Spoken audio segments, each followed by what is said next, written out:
There's something about a mother protecting her young that touches the deepest part of our hearts. When that mother is abandoned and left to face death alone, it breaks something inside us that can't easily be mended.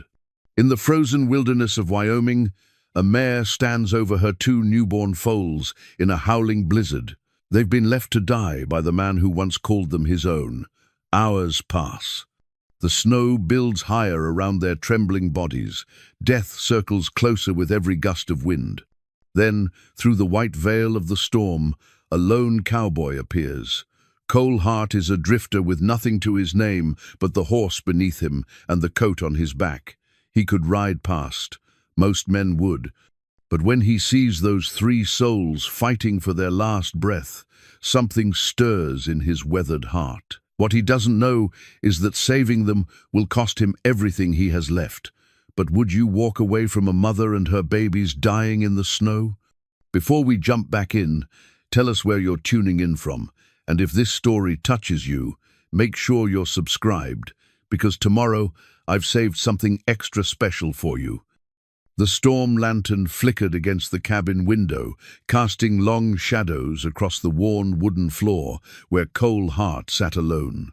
Outside, the Wyoming wind howled through the pines like a wounded animal, but inside, the silence felt heavier than the snow pressing against the roof. Cole's calloused hands turned another page of his leather journal, the binding cracked and soft from years of handling.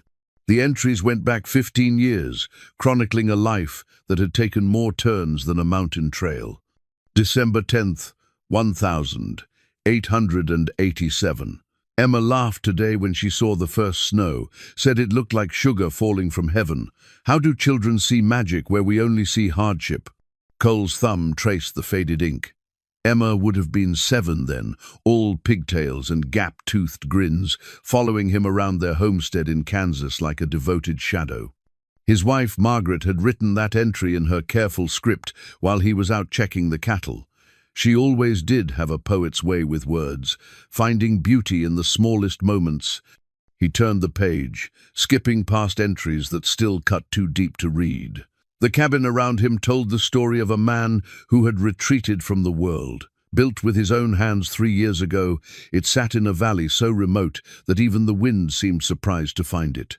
No neighbors for 20 miles, no roads that deserved the name, just a narrow trail that Cole kept deliberately overgrown. The nearest town, Millbrook, might as well have been in another territory for all the connection he maintained with civilization.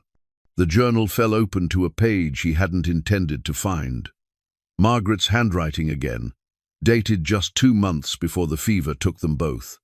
Cole speaks of moving west, says there's opportunity in the territories. I told him home isn't a place, it's the people you love.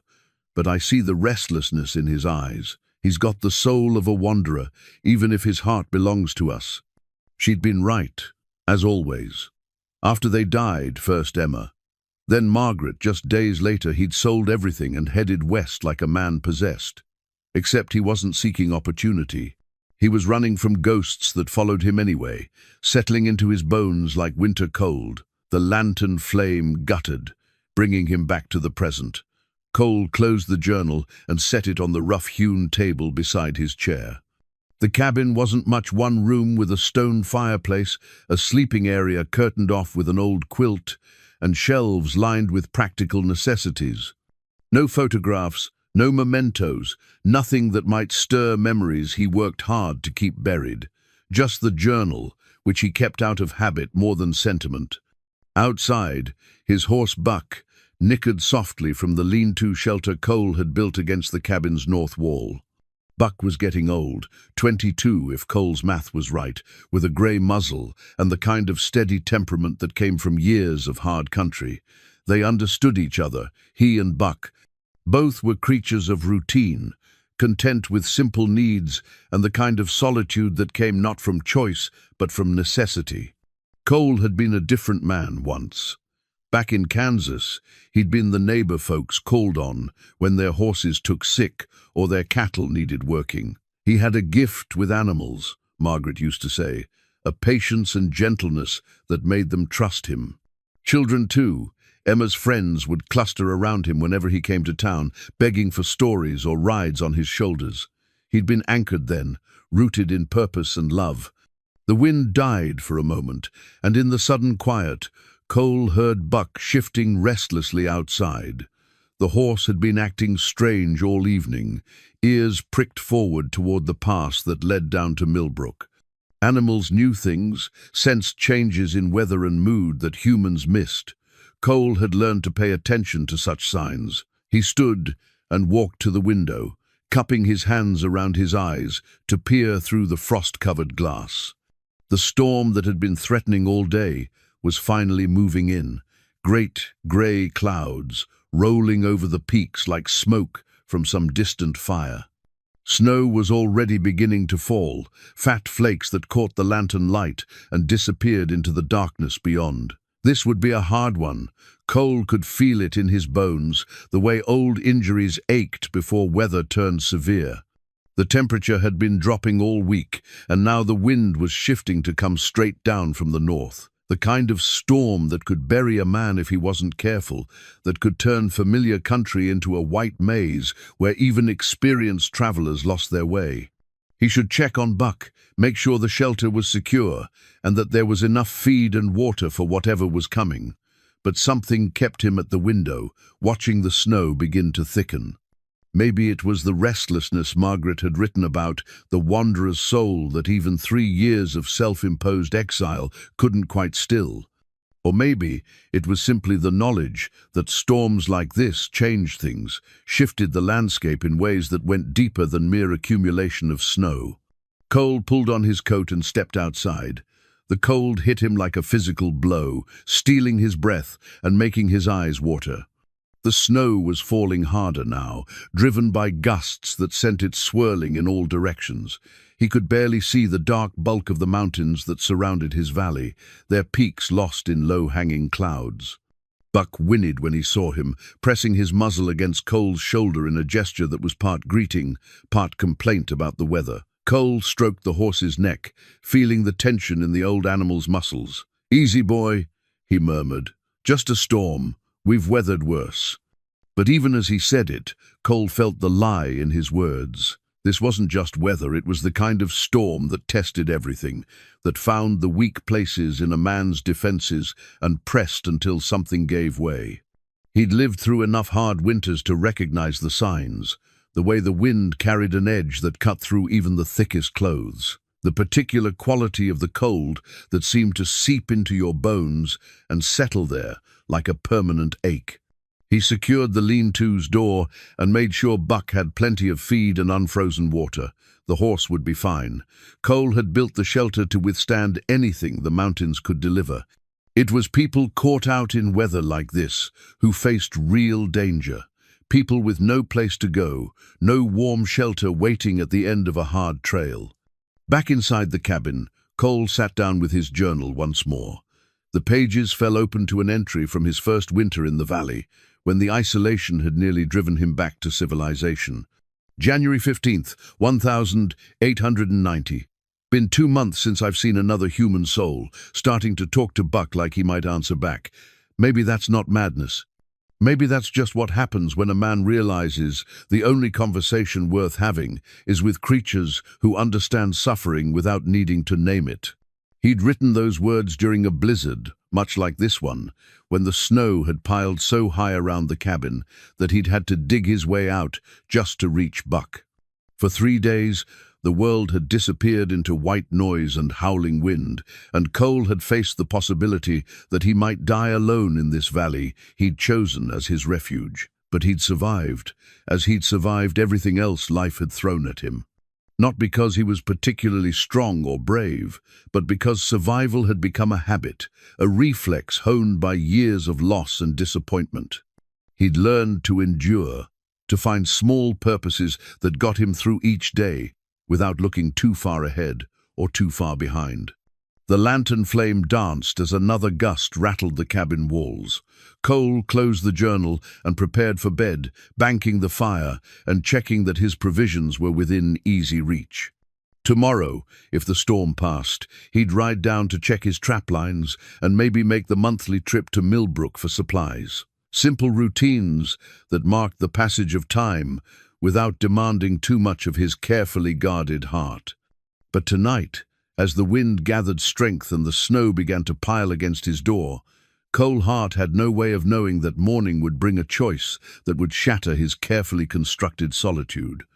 That 3 lives would depend on the very qualities Margaret had seen in him all those years ago, the patience and gentleness that made broken creatures trust him with their pain.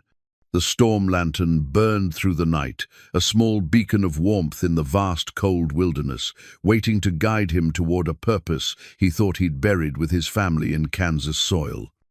Dawn came grey and muffled, filtered through clouds so thick they seemed to press against the earth itself. Cole woke to the sound of wind that had shifted from howl to moan, the kind of weather voice that meant business. 3 feet of snow had fallen in the night, and it was still coming down in sheets so dense he could barely make out Buck's shelter 30 yards from the cabin. He should have stayed inside. Any man with sense would have banked his fire higher and waited for the storm to blow itself out. But Buck was restless again, pacing in his shelter and nickering toward the pass.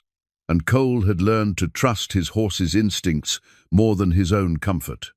The cold hit him like a hammer blow when he stepped outside, 20 below, maybe colder with the wind. His breath froze in his beard before he'd taken 3 steps. The snow came at him sideways, stinging his eyes and finding every gap in his clothing despite the layers he'd wrapped around himself like armor against the weather.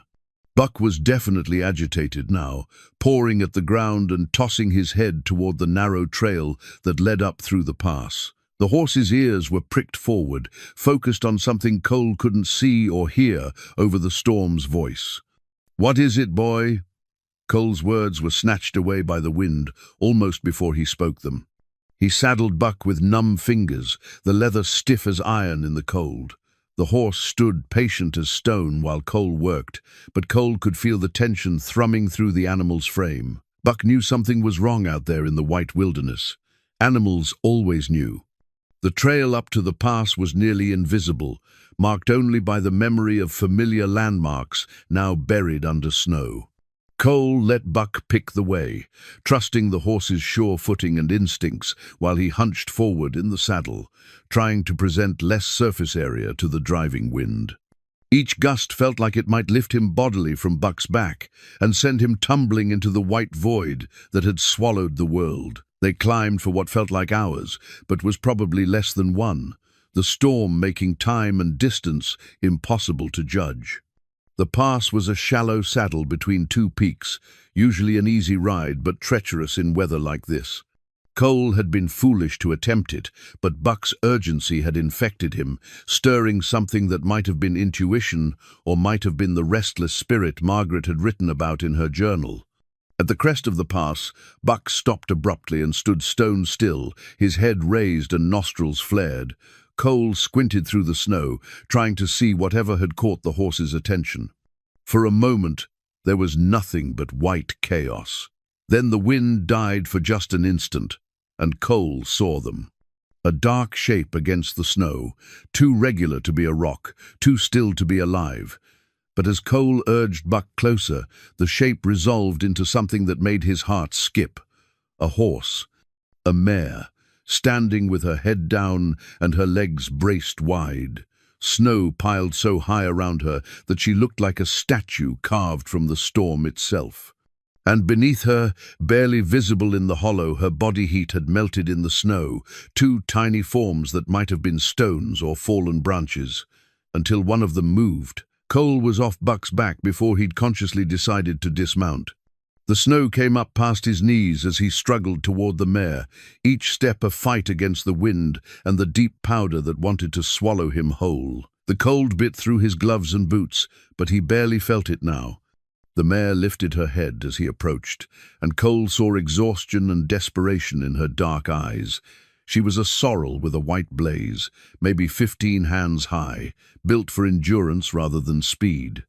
Her coat was ice-crusted, and she was shivering despite the thick winter hair. but she held her ground over the two foals, huddled between her legs, a living shield against the storm that was slowly killing them all. "Easy, girl," Cole murmured, extending his hand slowly.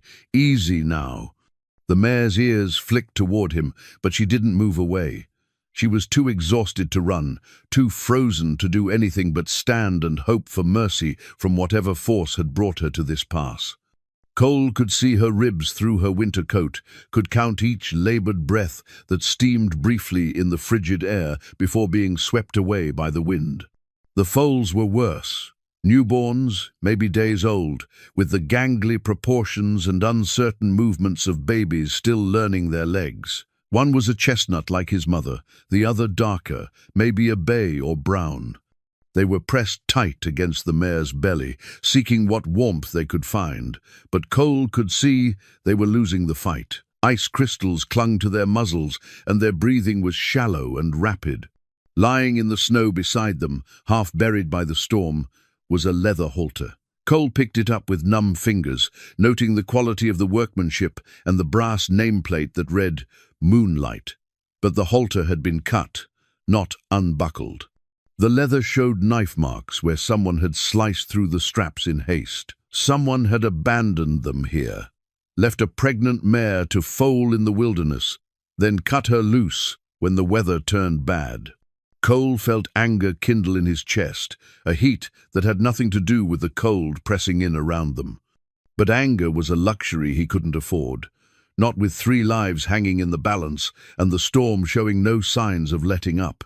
The mare and foals would be dead within hours if he left them here, maybe sooner. Cole looked back toward Buck, standing patient in the swirling snow. The old horse couldn't carry all of them, and the foals were too weak to walk far in this weather. But his cabin was only 2 miles away, down the backside of the pass and through the valley. 2 miles that might as well be 200 in a blizzard like this. The mare watched him with liquid brown eyes that held the intelligence he recognized. She knew she was dying, knew her babies were dying too. But she also sensed something in Cole's presence, some possibility of salvation she was too weary to hope for, but couldn't quite dismiss. "I'm going to get you out of here," Cole told her, his words half lost in the wind. "All 3 of you." He didn't know how, didn't have a plan beyond the simple certainty that he couldn't leave them to freeze. Emma had been the same age as these foals when she died, not from cold but from fever, but the helplessness felt identical. The sense of time running out like sand through an hourglass. Cole began by breaking trail, using his body to pack down the snow between the mare and Buck. Each step was a battle against the wind and the deep powder that wanted to drag him down. His boots filled with snow despite the gaiters he'd wrapped around his legs, and ice began forming in his beard and eyebrows. The mare followed him hesitantly at first, then with growing trust as she realized he was leading her toward some kind of shelter. The foals struggled behind her, their legs disappearing into the snow with each step. The darker one stumbled and went down, too weak to regain his footing in the deep powder. Cole scooped the foal up in his arms, feeling how light and fragile the little body was, how the rapid heartbeat fluttered against his chest like a trapped bird. The foal was barely warm, his temperature dropping toward the point where his body would simply stop trying to maintain life. The other foal collapsed before they'd gone 50 yards. Cole found himself carrying both babies, one tucked under each arm, while the mare followed behind like a ghost in the swirling snow. Buck brought up the rear, the old horse somehow understanding the urgency without needing guidance. They moved in single file down the treacherous backside of the pass, Cole breaking trail by pure force of will, while the storm tried to erase their steps as fast as he could make them. Time became meaningless in the white chaos. Cole's world narrowed to the next step, the next breath, the precious burden he carried against his chest. The foals had stopped shivering, which was worse than the shaking had been. When hypothermia progressed that far, the body was beginning to shut down, conserving heat for the vital organs in a last desperate attempt at survival. The mare stumbled and nearly went down on a steep section of trail. Cole turned back to help her, shifting the Foals to free one arm. She leaned against him for a moment, her great head resting on his shoulder, and he felt her exhaustion like a physical weight. But she found her footing again and kept moving, driven by the same maternal instinct that had kept her standing over her babies in the storm. Cole's cabin finally materialized out of the snow like a mirage, solid and real and impossibly welcome. The storm lantern still burned in the window, a golden beacon that guided them the last 100 yards through drifts that came up to Cole's waist. He'd never been so grateful to see those rough log walls, that familiar door that promised warmth and safety and a chance at life for the 3 souls who'd trusted him to lead them home. The abandoned halter lay forgotten in the snow where Cole had dropped it, already being covered by the relentless storm. But the knife cuts in the leather told their own story of callousness and abandonment, of lives discarded when they became inconvenient. Cole would remember that halter in the days to come, when questions arose about ownership and rights and the legal complexities of saving lives that someone else had thrown away. But for now, all that mattered was getting them inside, getting them warm, giving them the chance to fight for another day. The storm lantern flickered as he shouldered open the cabin door, but it didn't go out. Like hope itself, it kept burning through the darkness, waiting to light whatever came next. The warmth of the cabin hit Cole like a benediction after the brutal cold of the storm. But there was no time to savor the relief. The foals hung limp in his arms, their breathing so shallow he had to put his ear to their muzzles to be sure they were still alive. The mare stood in his doorway, snow melting from her coat in rivulets that pooled on his wooden floor, her legs trembling with exhaustion and cold. Cole lowered the foals gently onto the thick rug beside his fireplace, then turned to build up the fire that had burned low in his absence. His hands shook as he fed split pine to the flames, whether from cold or something deeper he couldn't say. The sight of those tiny bodies, so still and fragile, stirred memories he'd worked hard to bury. Emma had been small like that once. Not a foal, but a human baby who'd fit in the crook of his arm, whose heartbeat had fluttered against his chest when she was sick with fever. The parallel was too sharp, too immediate. He pushed it aside and focused on the work at hand. The mare needed attention too, but she was stronger, more likely to survive the next few hours. The foals were balanced on the knife's edge between life and death, their body temperatures so low that warming them too quickly could stop their hearts. Cole had seen it with cattle caught in late blizzards. The shock of sudden heat could be as deadly as the cold itself. He moved them closer to the fire, but not directly in front of it, then began the careful process of raising their core temperature degree by degree. Blankets first, the heavy wool ones he used for his own bedding. Then towels, heated by the fire, wrapped around their necks and bellies, where the major blood vessels ran close to the surface. He massaged their legs gently, trying to restore circulation without causing more stress to their struggling systems. The chestnut foal, the stronger of the two, began to stir after an hour of patient work. His breathing deepened, and Cole felt the tiny heartbeat grow more regular under his palm. The darker foal took longer, his life force flickering like a candle in wind. But gradually, incrementally, warmth began to return to his small body. The mare watched everything from her position near the door, too exhausted to move further into the cabin, but alert to every touch Cole bestowed on her babies. When he looked up at her, Cole saw something in her eyes that went beyond animal instinct. Recognition, maybe. Gratitude, the kind of intelligence that understood rescue when it came, even from an unexpected source. "You need food," Cole told her, his voice rusty from the cold and exertion.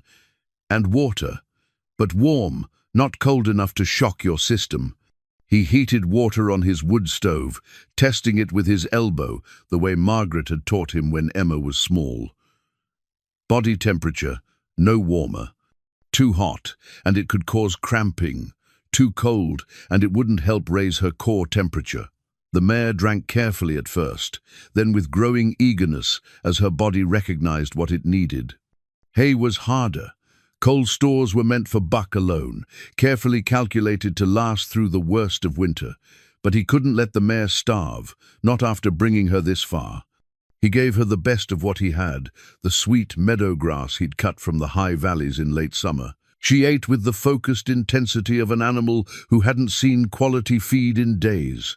As the hours passed and the storm continued to rage outside, Cole found himself settling into a rhythm of care that felt both foreign and familiar. Check the foals' breathing and temperature. Rotate their positions so they warmed evenly. Massage their legs and necks to keep circulation flowing. Feed the mare. Give her water. Talk to her in the low, soothing voice that seemed to calm her nervousness. It was late afternoon when the chestnut foal tried to stand for the first time. His legs folded under him immediately, too weak to support even his tiny weight, but the effort itself was encouraging. Life was returning, fighting its way back from the edge of oblivion. The darker foal took another hour, but eventually he too began showing signs of awareness, lifting his head and looking around with curious, dark eyes. The mare nickered softly when she saw her babies moving, a sound that vibrated with relief and hope. She tried to approach them, but Cole held up a gentle hand. "Not yet, girl. Let them get stronger first. You'll step on them if you try to mother them before they can get out of the way." But as evening approached and the foals began to show real signs of recovery, Cole allowed the mare to come closer. She sniffed each baby carefully, then began the delicate process of cleaning them with her tongue, the same instinctive grooming that would have happened at birth under normal circumstances. It was while watching this reunion that Cole noticed something small and carved, lying forgotten in the corner where he'd stacked some old belongings. A wooden horse, no bigger than his palm, whittled from a piece of maple during the long evenings of his first winter in the valley. He'd made it for Emma, thinking somehow that if he created something beautiful for her memory, it might ease the ache of loss that lived in his chest like a stone. The mare saw it too, her attention drawn by some quality Cole couldn't identify. She stretched her neck toward the carved toy, nostrils flaring as she investigated this strange object that smelled of wood and old memories. When she touched it with her muzzle, Cole felt something shift in the cabin's atmosphere, as if the past and present had found a way to speak to each other across the years. He picked up the wooden horse, running his thumb over the smooth curves he'd shaped so carefully.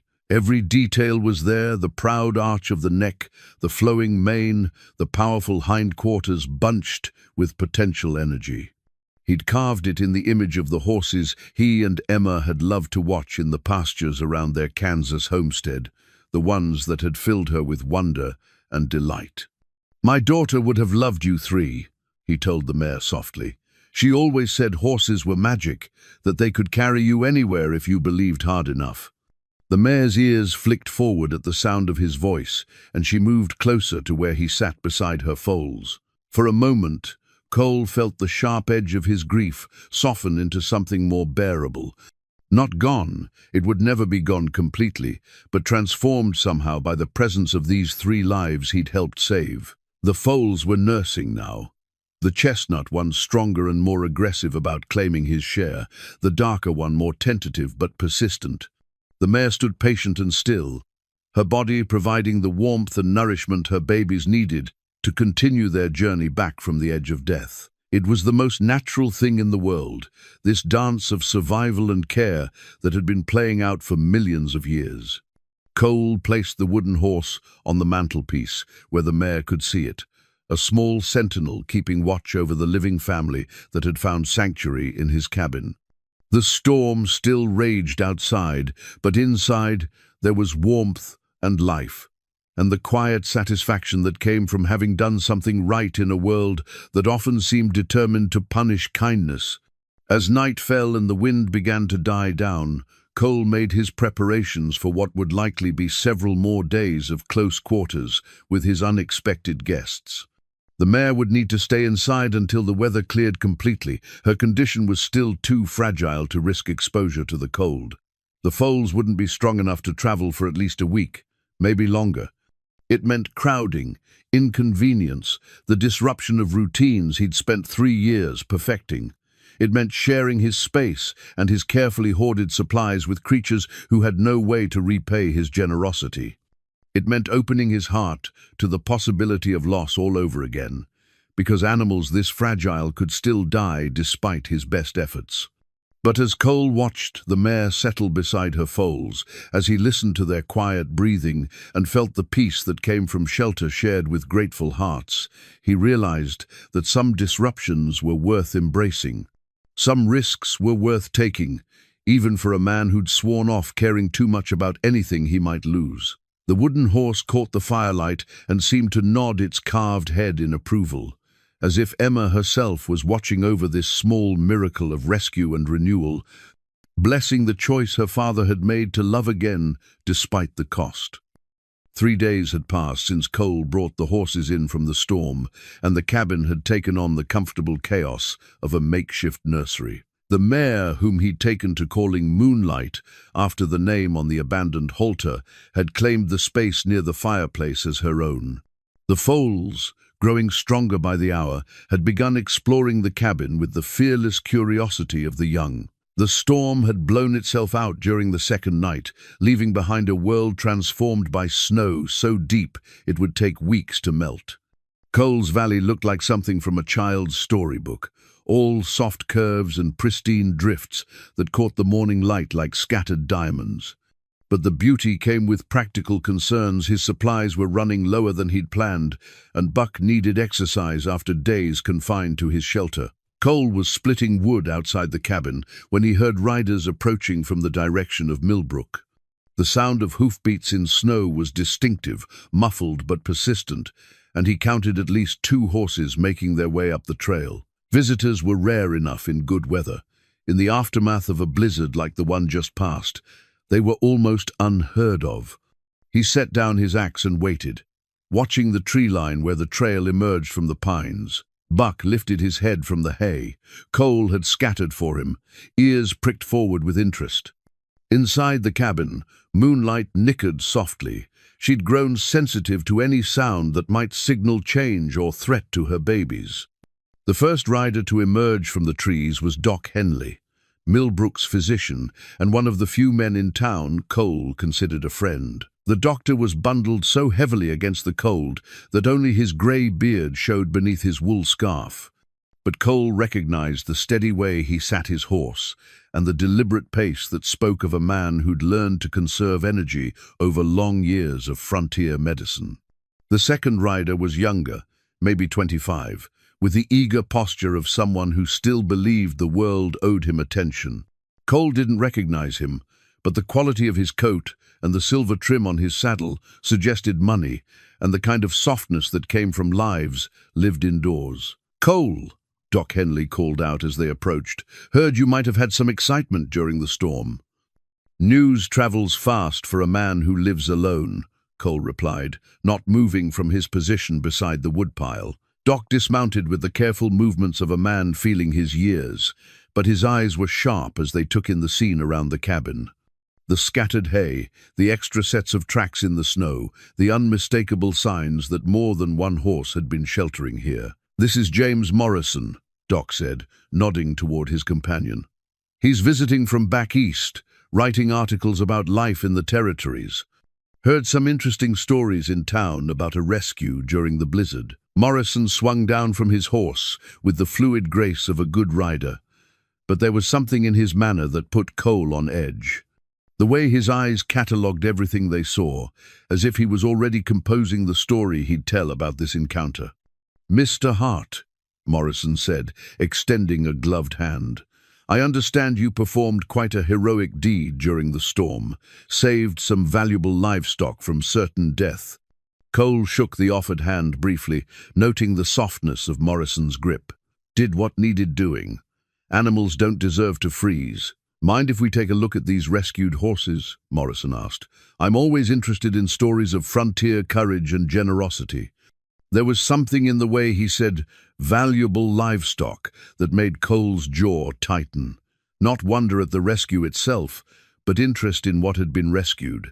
as if the worth of the act could be measured in dollars rather than lives saved. "They're inside," Cole said carefully. "Mare and 2 foals, still recovering." Doc Henley frowned. "Inside? Cole, that's not like you to bring animals into your living space." "Wasn't much choice.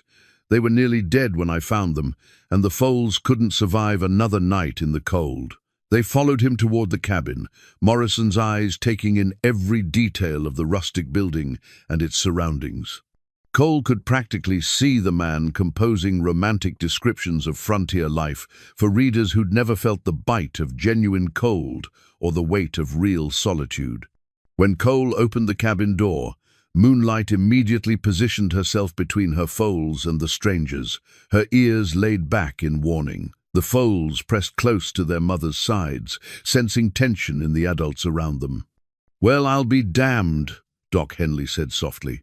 "Cole, that's Marcus Whitfield's prize-breeding mare. Moonlight, I'd know her anywhere. And those foals," he whistled low under his breath. "One of them's got the bloodlines to be worth a small fortune if he's trained right." Morrison had produced a small notebook and was scribbling rapidly, his eyes bright with the excitement of a man who'd stumbled onto a better story than he'd expected. "Whitfield, that's the rancher who lost everything in the banking collapse, the one who disappeared last month?" "That's the one," Doc confirmed. "Left town owing money to half the merchants and most of his hands. But I thought he'd taken his best stock with him when he ran." Cole felt something cold settle in his stomach that had nothing to do with the weather. "You're saying these horses belong to someone?" "Belonged," Doc corrected. "Whitfield's probably halfway to California by now, assuming he survived whatever desperate scheme drove him to abandon stock this valuable. Question is, what's the legal status of animals abandoned during a storm?" Morrison looked up from his notebook with sharp interest. "That's a fascinating legal question. Salvage rights versus property rights. The frontier equivalent of maritime law, you might say." Cole wanted to throw the man out of his cabin. The way Morrison talked about Moonlight and her foals, as if they were cargo, rather than living beings who'd nearly died in the snow, made his hands clench into fists, but he kept his voice level. "I found them dying," he said simply. "Cut loose and left to freeze. Seemed like the right thing was to bring them somewhere warm." "Oh, absolutely," Morrison said, still writing. "But the economic implications are quite interesting. Prime breeding stock like this could be worth thousands of dollars to the right buyer. And if Whitfield truly abandoned them..." He let the sentence hang, the implication clear. Doc Henley was examining the foals with the professional eye of a man who'd spent decades evaluating livestock. The chestnut's got Arabian lines in his face, and look at the bone structure on the dark one. "Cole, you may have rescued more than you bargained for." "I rescued 3 lives," Cole said firmly. "That's all I was thinking about." But even as he said it, Cole was remembering things that now took on new significance. The quality of Moonlight's conformation, despite her weakened condition. The way both foals carried themselves, even as newborns, there was breeding there, generations of careful selection that showed in every line of their bodies. And there was something else, a memory, nagging at the edge of his consciousness. He'd seen Moonlight before. He was almost certain of it, not recently, but sometime in the past few months, maybe when he'd made one of his rare trips to Millbrook for supplies. "Mr. Hart," Morrison said, "I hope you don't mind if I ask about your own background. For the article, you understand. What brings a man to live alone in country like this?" The question was casual, but Cole heard the calculation behind it. Morrison wasn't just writing about a rescue anymore. He was constructing a human interest story, the kind that played well with Eastern readers who liked their frontier heroes simple and noble. "Man's got a right to privacy," Cole said shortly. Doc Henley sensed the tension building and stepped smoothly between them.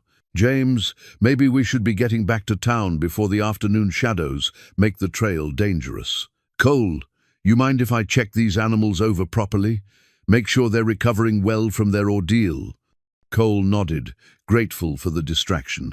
Doc's examination was thorough but gentle, his experienced hands checking the foal's breathing and heart rate, examining their hooves and legs for signs of frostbite damage.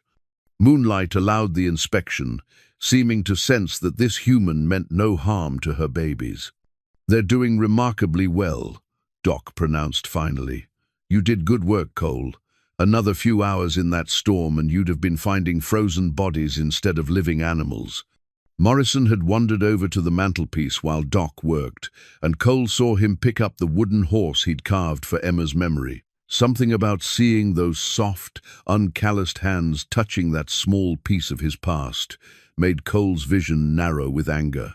"Interesting craftsmanship," Morrison said, turning the carved toy over in his hands. "Did you make this yourself?" "Put it down." Cole's voice was quiet but carried enough edge to make Morrison's eyebrows rise. "Of course, I didn't mean to pry." Morrison set the wooden horse back on the mantelpiece, but not before Cole saw him make another note in his little book. After Doc and Morrison left, promising to return in a few days to check on the horse's progress, Cole found himself pacing the cabin like a caged animal. The visit had shattered the peaceful isolation of the past few days, introducing complications he wasn't prepared to handle. He walked to the small wooden chest, where he kept his most important possessions, the things too precious to leave unguarded, even in his remote sanctuary. Inside, beneath his discharge papers from the army and the deed to his land, was a faded photograph in a silver frame, Margaret and Emma, taken the spring before they died.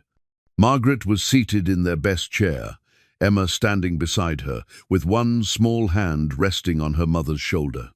Both wore their Sunday dresses and the serious expressions people assumed for formal portraits, but Cole could see the warmth in their eyes, the love that had made their little farmhouse feel like the center of the universe. He'd looked at this photograph every day for the first year after their deaths, then forced himself to put it away as the grief threatened to consume him entirely. Now he found himself studying their faces again, searching for guidance in eyes that would never see another sunset. What would Margaret think of his situation? She'd always been the practical one, the voice of reason when his emotions threatened to override his judgment. She'd loved animals as much as he did, but she'd also understood the complexities of ownership and law that came with living in civilized society. "They're not just horses anymore," he told the photograph softly. "They're property, according to folks like Morrison, and I'm just the man who happened to find them." Emma's face smiled back at him from the frame, frozen at 7 years old, forever trusting that her father would make the right choices. She'd loved horses with the pure passion that only children could feel, had begged him countless times for a pony of her own. If she could see Moonlight and the foals now, she'd understand why he couldn't simply turn them over to whoever had the strongest legal claim. But understanding and action were different things. Cole was just one man with limited resources, living on the edge of civilization, where law often came down to who had the most guns or the loudest voice. If someone decided they wanted Moonlight and her foals badly enough, what could he really do to stop them? Outside, the afternoon light was beginning to fade, painting the snow-covered valley in shades of gold and purple. Moonlight had positioned herself near the window where she could watch for threats while keeping her foals close. The chestnut was nursing again, his tail flicking with satisfaction, while the darker foal dozed in the warmth of the fire. They trusted him now, these 3 survivors who'd been thrown away by human carelessness. Moonlight no longer started when he moved around the cabin, and the foals had begun approaching him with the fearless curiosity of babies who'd never learned that the world could be cruel. Cole put the photograph back in its chest and closed the lid gently. Whatever challenges lay ahead, whatever legal complications Morrison's questions might bring, he'd made his choice the moment he'd climbed down from Buck's back in that howling storm. Some decisions couldn't be unmade, and some responsibilities, once accepted, became part of a man's character. The wooden horse watched from the mantelpiece, its carved features serene in the firelight. Emma would have loved these foals, would have named them and made up stories about their adventures. In caring for them, Cole was honoring not just the animals themselves, but the memory of a little girl who'd believed that love was always worth the risk of loss. Tomorrow would bring its own challenges, but tonight there was warmth and peace and the quiet satisfaction of lives preserved against the odds. Sometimes, Cole reflected, that was enough purpose for any man. The silver pocket watch had belonged to Cole's father, carried through 2 wars and 40 years of hard frontier living before coming to rest in Cole's vest pocket. Its steady tick had marked the rhythm of his days in the valley, a constant reminder that time moved forward, whether a man was ready or not. Now, as Cole checked it for the dozenth time in the past hour, it read just past noon, meaning Sheriff Daly and his companions were already an hour late for their promised visit. Word had spread through Millbrook faster than a grass fire in drought season. Morrison's article in the territorial newspaper had painted Cole as a frontier hero, complete with romantic descriptions of his lonely vigil and selfless rescue. But the reporter had also made sure to mention the potential value of the horses, speculating about ownership rights and legal precedents in language that attracted exactly the kind of attention Cole had hoped to avoid. The consequences had been swift and predictable. 3 days after the article appeared, a delegation from town had ridden out to discuss the situation. Sheriff Tom Daly led the group, his star catching the winter sunlight as he dismounted near Cole's cabin. Behind him came Judge Cornelius Blackwood, whose black coat and severe expression made him look like an undertaker, and a third man. Cole didn't recognize someone with the soft look of indoor work and the expensive clothes that marked him as either a lawyer or a politician. "Mr. Hart," Sheriff Daly called out, his tone carrying the artificial friendliness that lawmen used when they wanted to avoid immediate trouble. "Appreciate you taking the time to see us." Cole stood in his doorway, not moving aside to invite them in. Inside the cabin, Moonlight had positioned herself protectively over her foals, sensing the tension in the humans around her.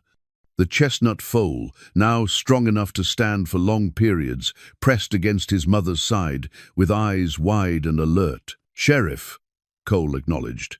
"Judge, you've ridden a long way for a conversation." Judge Blackwood stepped forward, his breath steaming in the cold air.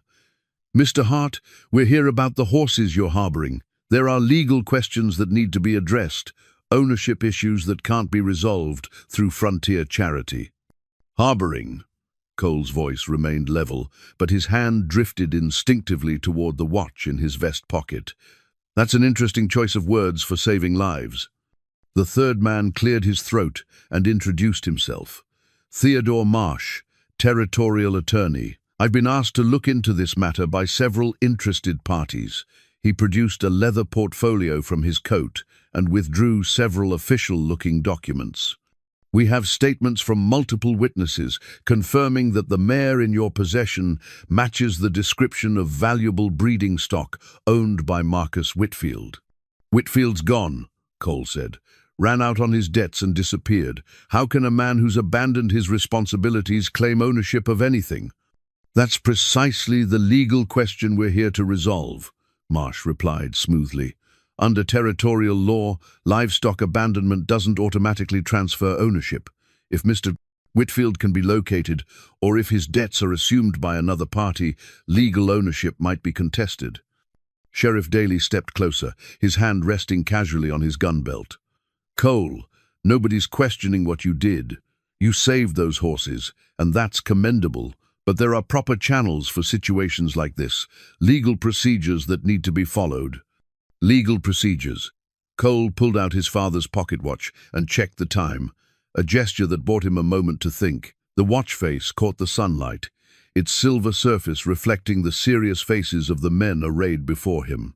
Would those be the same legal procedures that let Whitfield run up debts all over town and then disappear without consequence? Judge Blackwood's expression darkened. "Mr. Hart, I understand your frustration, but the law exists to protect everyone's rights, not just those we personally approve of. If every man took it upon himself to decide questions of ownership based on his own moral judgments, we'd have chaos." And if every man walked past dying animals because the paperwork wasn't in order, we'd have something worse than chaos, Cole replied. We'd have a country without conscience. Attorney Marsh cleared his throat again, consulting his papers. Mr. Hart, according to our research, you have no legal claim to these animals. You're not a licensed livestock dealer, you have no bill of sale, and you've made no attempt to register the rescue through proper channels. Frankly, your continued possession of valuable property could be construed as theft. The word theft hung in the cold air like a slap. Cole felt his father's watch tick steadily against his chest, marking seconds that seemed to stretch into hours. Around them, the pristine snow of his valley reflected the winter sun with painful brightness, making the dark figures of the law seem like shadows cast across his carefully ordered life. That's a serious accusation, Cole said quietly. It's a serious situation, Judge Blackwood replied. Mr. Hart, we're not here to arrest you or create difficulties. We're here to resolve this matter in a way that respects both your humanitarian impulses and the legal requirements of territorial law. Sheriff Daly nodded agreement. Cole, you know me. We've never had problems between us. But there are people in town asking questions, making noise about valuable horses and legal precedents. I can't ignore that kind of pressure indefinitely. Cole studied the three men, noting the way they stood together despite their different roles. Law, politics, and enforcement, presenting a united front. Behind their reasonable words and civilized manner, he could feel the weight of a system that valued property rights over individual conscience, legal precedent over moral action. What exactly are you proposing? He asked. Attorney Marsh consulted his papers again. The territorial government is prepared to purchase the horses from you at a fair market price, compensating you for your rescue efforts and the care you've provided. The animals would then be held in trust while ownership questions are resolved through proper legal channels. Held where? There's a livestock facility in Cheyenne that handles such matters. Professional care, proper documentation, all very transparent and legal. Cole's hand tightened around his pocket watch. The thought of Moonlight and her foals being loaded into a cattle car and shipped to some government facility, separated from the man who'd saved their lives and placed among strangers who saw them only as valuable property, made his stomach clench with anger. And if I refuse your generous offer? The three men exchanged glances before Judge Blackwood answered, Mr. Hart, we hope it doesn't come to that. But if you continue to harbor stolen property after being officially notified of its status, we'd have no choice but to pursue legal remedies, including seizure of the animals and potential criminal charges, Attorney Marsh added helpfully. Sheriff Daly looked uncomfortable with his companion's bluntness. Cole, it doesn't have to go that way. You're a reasonable man. We can work something out that respects everyone's interests. Everyone's interests, Cole repeated.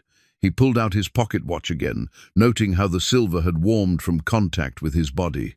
His father had carried this watch through the Mexican War and the early days of territorial expansion, through times when law was what honest men made it, and justice was measured by a man's actions rather than his paperwork.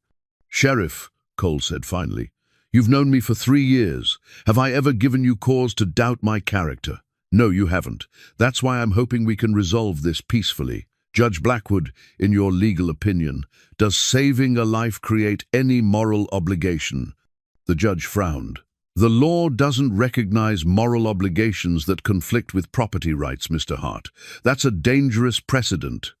And Mr. Marsh, Cole continued, in your experience, how often do legal technicalities serve justice versus how often they serve the interests of those with the best lawyers? Attorney Marsh's expression remained neutral. The law is the law, Mr. Hart. Personal interpretations of justice are irrelevant to legal proceedings. Cole nodded slowly, as if their answers had confirmed something he'd already suspected. Gentlemen, I appreciate you riding out here to explain the situation. You've made your positions very clear. And your position, Mr. Hart? Judge Blackwood asked. Cole looked back toward his cabin, where Moonlight's dark silhouette was visible through the window. The mare was watching the confrontation with intelligent eyes, her maternal instincts alert to any threat to her foals. She trusted him now, had placed her life and her baby's lives in his hands, based on nothing more than his actions, during a desperate night in a howling blizzard. "My position," Cole said, returning his father's watch to his vest pocket, "is that some things matter more than legal technicalities. Those horses were dying when I found them. They're alive and healthy now because I chose to act rather than worry about paperwork. That choice created an obligation that I don't intend to abandon just because it's legally inconvenient." Attorney Marsh shook his head. "Mr. Hart, you're making this much more difficult than it needs to be. The territorial government is offering you a fair resolution." "The territorial government is asking me to betray a trust," Cole replied. "That's not the same thing." Sheriff Daly stepped forward, his expression genuinely concerned. "Cole, think about what you're doing. This could end badly for you. These men have legal authority, and they're not going to simply give up and ride away." "I'm thinking about exactly what I'm doing, Tom, and what I'm not doing is turning those horses over to people who see them as property instead of lives I was privileged to save." The three men conferred quietly among themselves, their voices too low for Cole to hear the specific words, but their body language speaking clearly of frustration and determination. When they turned back to him, Judge Blackwood's expression had hardened into official displeasure. "Mr. Hart, you have 72 hours to reconsider your position. After that, we'll be forced to take official action to recover the stolen property." 3 days, Cole repeated. "Just enough time for you to get back to town and file your papers." "Just enough time for you to come to your senses," Attorney Marsh corrected. They mounted their horses with the efficient movements of men, accustomed to making official visits to reluctant citizens. As they prepared to leave, Sheriff Daly lingered for a moment, his expression troubled. "Cole, I meant what I said. This could end badly. There are powerful people taking an interest in this situation, people with influence and resources you don't want to cross." "There always are," Cole replied. "But sometimes a man has to decide whether he's going to live by his principles or by other people's convenience." After they rode away, Cole stood in the growing afternoon shadows, his father's pocket watch ticking steadily against his chest. 3 days. 72 hours to either surrender the horses he'd rescued or face the full weight of territorial law and the interests that drove it. Inside the cabin, moonlight nickered softly, calling to him with the voice that had learned to associate his presence with safety and care. The foals were probably hungry again, ready for the careful feeding schedule that had brought them back from the edge of death. Cole pulled out his watch one more time, noting how the silver caught the last rays of sunlight slanting across his valley. His father had faced his own moments of choice, times when legal authority and personal conscience pulled in different directions. The old man had never talked much about those decisions, but he'd worn this watch through all of them, keeping faith with the belief that time itself was neutral. It was what a man did with his allotted moments that defined his character. 3 days to decide between law and justice, between safety and principle, between the easy path of compliance and the hard road of standing alone against forces larger than himself. Cole smiled grimly and returned the watch to his pocket. Some decisions, he reflected, had been made the moment he'd climbed down from Buck's back in that howling storm. Everything since then was just the world catching up to what his heart had already known. The iron brand lay on Cole's kitchen table like a piece of evidence in a trial that hadn't started yet. Sheriff Daly had left it behind after his second visit, claiming it was necessary for proper identification of the horses. But Cole could read the subtext in the lawman's troubled eyes. This was proof of ownership that couldn't be argued away with sentiment or moral philosophy. The brand was well made, forged by a smith who understood his craft. The letter was enclosed in a circle, with a flourish beneath that suggested prosperity and pride. Marcus Whitfield's mark burned into the hide of every animal that had ever belonged to his ranch. Cole had found the corresponding mark on Moonlight's left shoulder, a healed scar that told the legal story as clearly as any deed or bill of sale. Outside, the February wind carried the promise of more snow, but inside the cabin, warmth and life continued their quiet dance of recovery. The foals had grown stronger every day, their legs steadier, their curiosity bolder. The chestnut had begun to venture away from his mother's side, exploring the cabin with the fearless confidence of youth. The darker foal was more cautious but equally alert, watching everything with intelligent dark eyes that reminded Cole of his father's careful way of studying new situations. Moonlight herself had regained much of her condition, her coat beginning to show the lustrous health that proper feed and care could restore. But Cole noticed that she still positioned herself between her foals and the door whenever strangers approached, still startled at sudden sounds that might signal threat. Trust, once broken, was not easily repaired, even in animals who had every reason to be grateful for their rescue. The deadline Sheriff Daly had given him was now less than 24 hours away. Tomorrow at noon, if Cole hadn't surrendered the horses voluntarily, legal action would begin. Warrants would be issued, federal marshals might be called in, and the quiet life he'd built in this remote valley would be shattered like ice in a spring thaw. Doc Henley had ridden out that morning, ostensibly to check on the horse's health, but really to make one last attempt at convincing Cole to accept the territorial government's offer. The old physician had examined each animal carefully, pronouncing them fully recovered and fit for travel, then settled into Cole's chair by the fire with the air of a man who had difficult truths to share. "They're beautiful animals," Doc had said, watching the foals play with the gentle roughhousing that marked healthy young horses. "That chestnut's got the bone structure to be a fine saddle horse, and the dark one. There's speed in those lines, Cole. Racing blood, if I'm any judge. Makes them more valuable, does it? Makes them more dangerous for you to keep," Doc had replied bluntly. "Cole, I've been asking questions around town, talking to people who knew Marcus Whitfield before he went bust. Those horses aren't just valuable, they're famous. Moonlight's bloodlines trace back to some of the finest Arabian stock in the country, and those foals. Their sire was a stallion worth more than most men see in a lifetime." Cole had felt something cold settle in his stomach. Famous how? Horse racing circles, breeding associations. There are people in Denver and San Francisco who know these animals by reputation, who've been watching Whitfield's program for years. Doc's expression had grown troubled. Morrison's article didn't just reach territorial readers, Cole.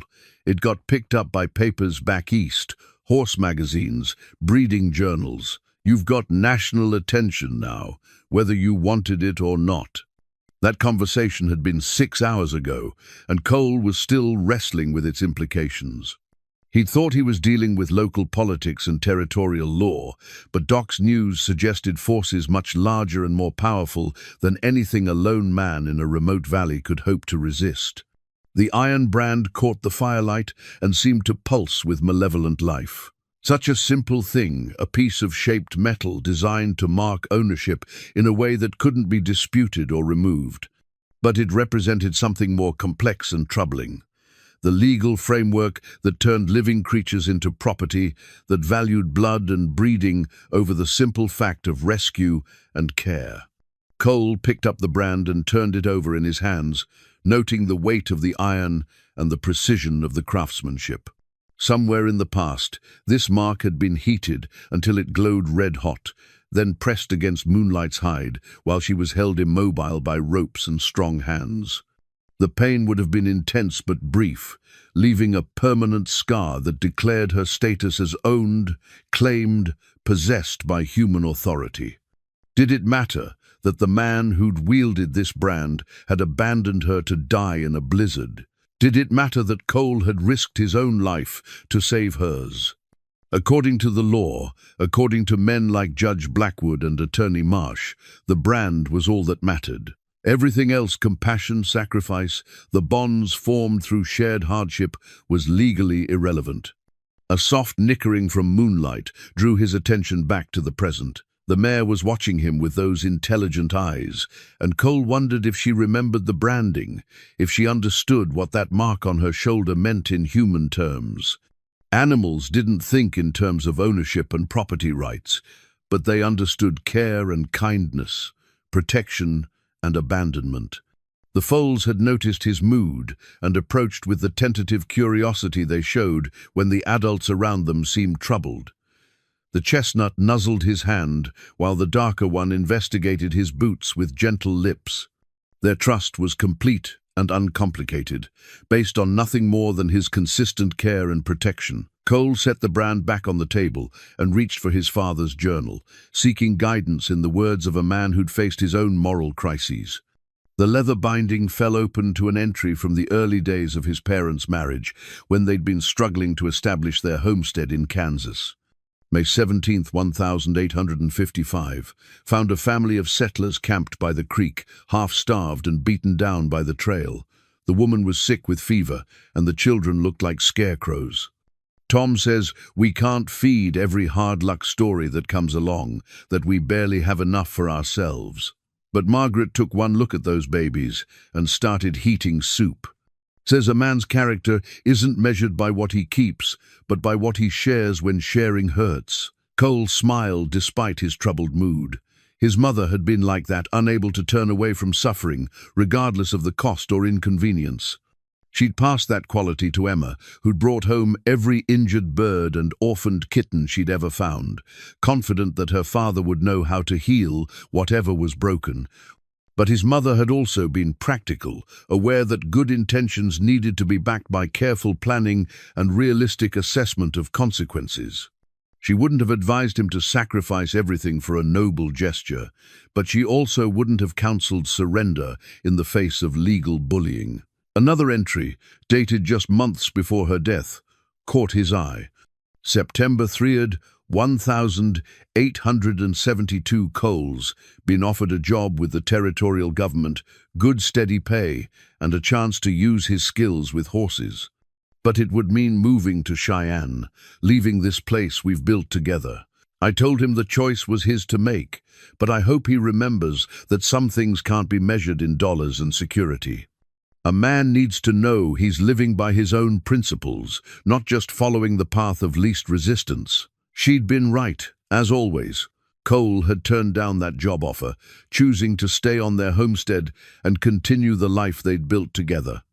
It had been the right decision then, even though it had cost him opportunities and advancement. Now he faced a similar choice between security and principle, between the easy path and the one that honored the values his parents had tried to instill in him. A knock at the door interrupted his thoughts. Cole's hand moved instinctively to his gun belt before he recognized the familiar pattern.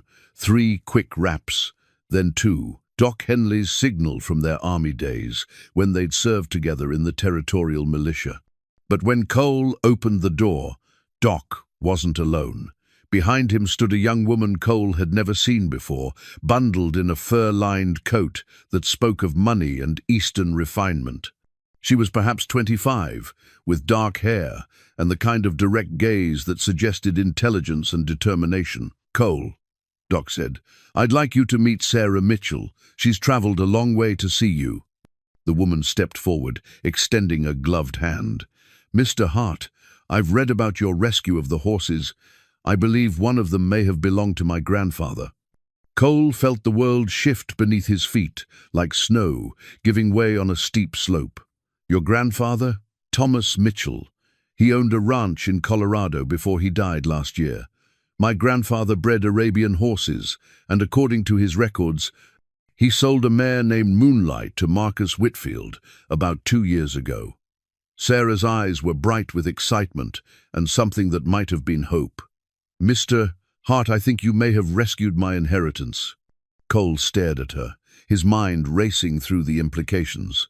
If Sarah Mitchell could prove ownership of Moonlight, if she had legal documents that predated Whitfield's claim, then everything changed.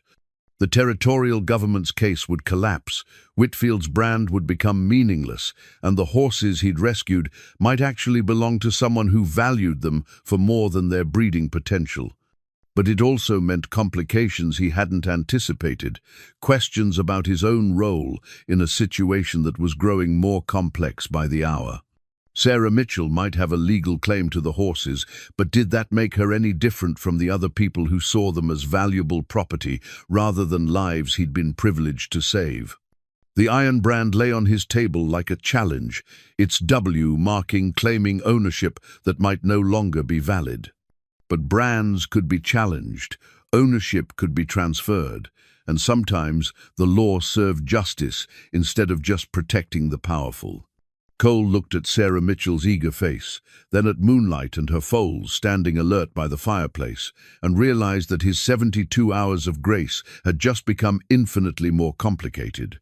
Tomorrow's deadline still loomed, but now there was a new player in the game, one who might hold the key to everything or might simply represent another kind of claim on lives he'd sworn to protect. The iron brand caught the firelight and seemed to whisper of secrets yet to be revealed, of legal battles that would determine not just ownership, but the very nature of justice, in a territory where law was still being written by the actions of individuals brave enough to stand up for what they believed was right. Sarah Mitchell's leather satchel contained documents that would have made Attorney Marsh's eyes light up with professional appreciation. Bills of sale, breeding certificates, correspondence between her grandfather and Marcus Whitfield dating back 3 years, all meticulously organized and bearing the kind of official seals that territorial courts respected. But it was the final document, yellow with age and bearing her grandfather's careful signature, that made Cole's breath catch in his throat. "This is the original deed of sale," Sarah explained, spreading the paper on Cole's kitchen table beside the iron brand. "Grandfather sold Moonlight to Whitfield in October of 1891, but there were conditions. Look at the clause near the bottom." Cole leaned closer, squinting at the faded ink. The legal language was dense and formal, but the meaning became clear as he read. "Should the purchaser fail to maintain said animal in good health and proper condition, or should said animal be abandoned or subjected to neglect, ownership shall revert to the original owner or his designated heirs." "Your grandfather protected her," Cole said softly. "He protected all his horses that way," Sarah replied. "Grandfather loved his animals more than he loved money. He'd heard stories about buyers who worked valuable horses to death or abandoned them when they became inconvenient. This clause was his insurance policy." Doc Henley whistled low under his breath. "Sarah, if this document is legitimate, and it certainly looks it, then Whitfield lost legal ownership the moment he abandoned those horses in the storm."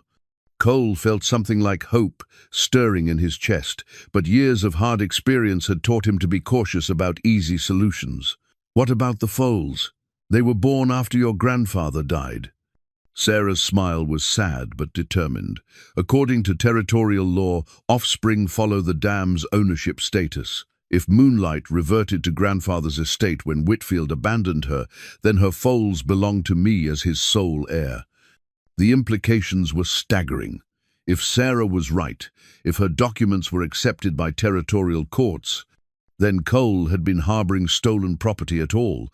He'd been caring for horses that belonged to a woman who'd traveled halfway across the country to reclaim her inheritance. The territorial government's case would collapse. Sheriff Daly's warrants would become meaningless, and the deadline that had been hanging over Cole's head like an executioner's blade would lose all its power.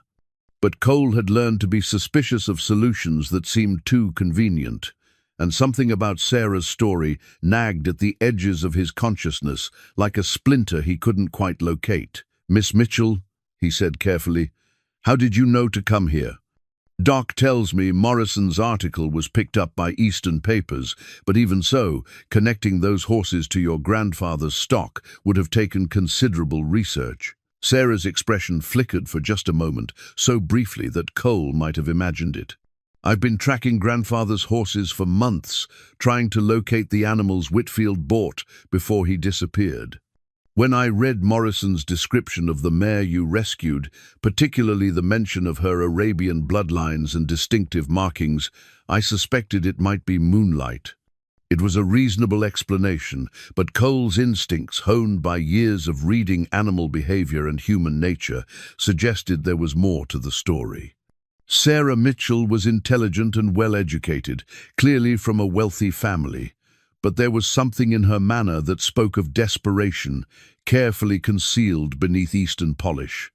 "That's quite a coincidence," Cole said, "finding exactly the horse you were looking for in exactly the right place at exactly the right time." Sarah's chin lifted slightly, and Cole saw steel beneath the refined exterior. "Mr. Hart, I understand your suspicion. In your position, I'd be asking the same questions. But the truth is, I've been searching for these horses for 8 months, ever since I discovered that grandfather's estate was worth far less than anyone expected." She paused, seeming to wrestle with how much to reveal. "My family's finances aren't what they appear to be. Grandfather's ranch failed 2 years before he died, and most of his assets were sold to pay debts. The horses he'd sold to Whitfield represented the last valuable portion of his estate, my inheritance and my only hope of financial independence."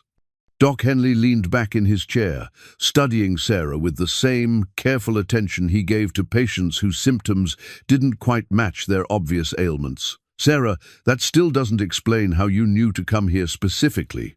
"Because I hired a detective," Sarah said simply. "A Pinkerton agent named Daniel Walsh, who specializes in tracking stolen livestock. When Whitfield disappeared, Walsh followed his trail west, documenting which animals Whitfield had taken and which he'd left behind. When Morrison's article appeared, Walsh recognized the description immediately. She reached into her satchel and produced another document, a typed report bearing the distinctive Pinkerton agency letterhead. Walsh's investigation revealed that Whitfield abandoned at least a dozen valuable animals during his flight west. Moonlight and her foals were simply the ones lucky enough to be found by someone willing to save them. Cole read through the detective's report, noting the professional thoroughness of the investigation and the meticulous documentation of Whitfield's movements in the weeks before his disappearance. According to Walsh's findings, Whitfield had been desperate enough to abandon stock worth thousands of dollars rather than take the time to transport animals that might slow his escape. "This changes everything," Doc said quietly. "If Sarah can prove ownership through her grandfather's estate, and if Walsh's investigation confirms that Whitfield abandoned the horses illegally, then the territorial government has no case," Cole finished, "and Sheriff Daly's deadline becomes irrelevant." But even as he said it, Cole felt a nagging doubt. Something about the timing still bothered him, the way Sarah had appeared just hours before his deadline, the convenient completeness of her documentation, the almost theatrical way she'd revealed each piece of evidence. It was possible she was exactly what she appeared to be, a young woman fighting to reclaim her rightful inheritance. But it was also possible she was something else entirely.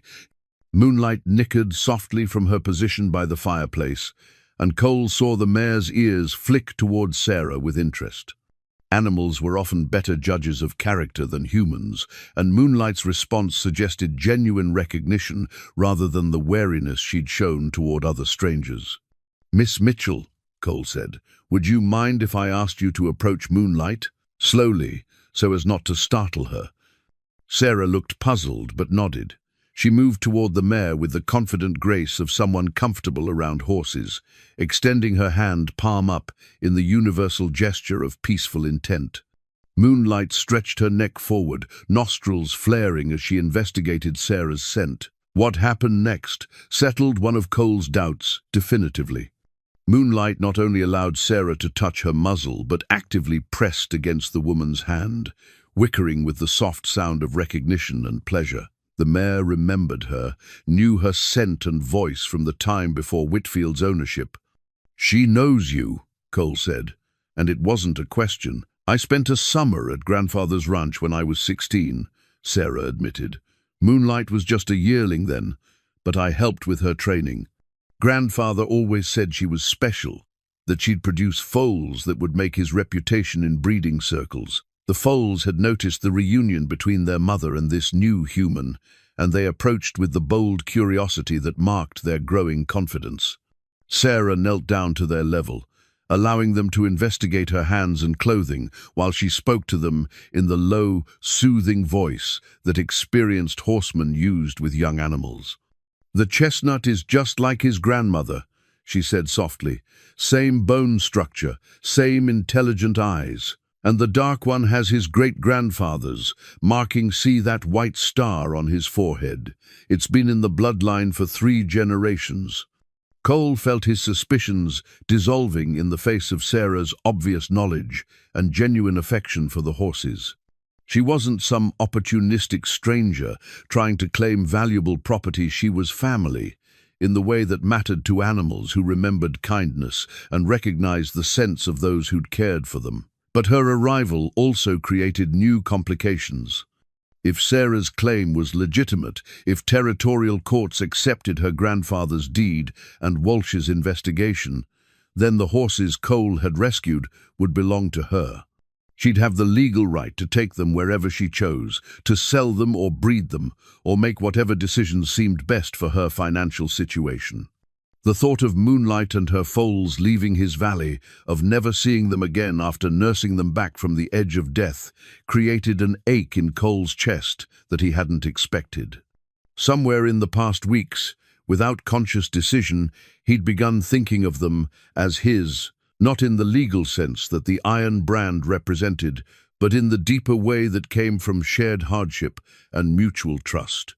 "Mr. Hart," Sarah said, looking up from where she knelt beside the foals, "I want you to know that I understand what you've done for them."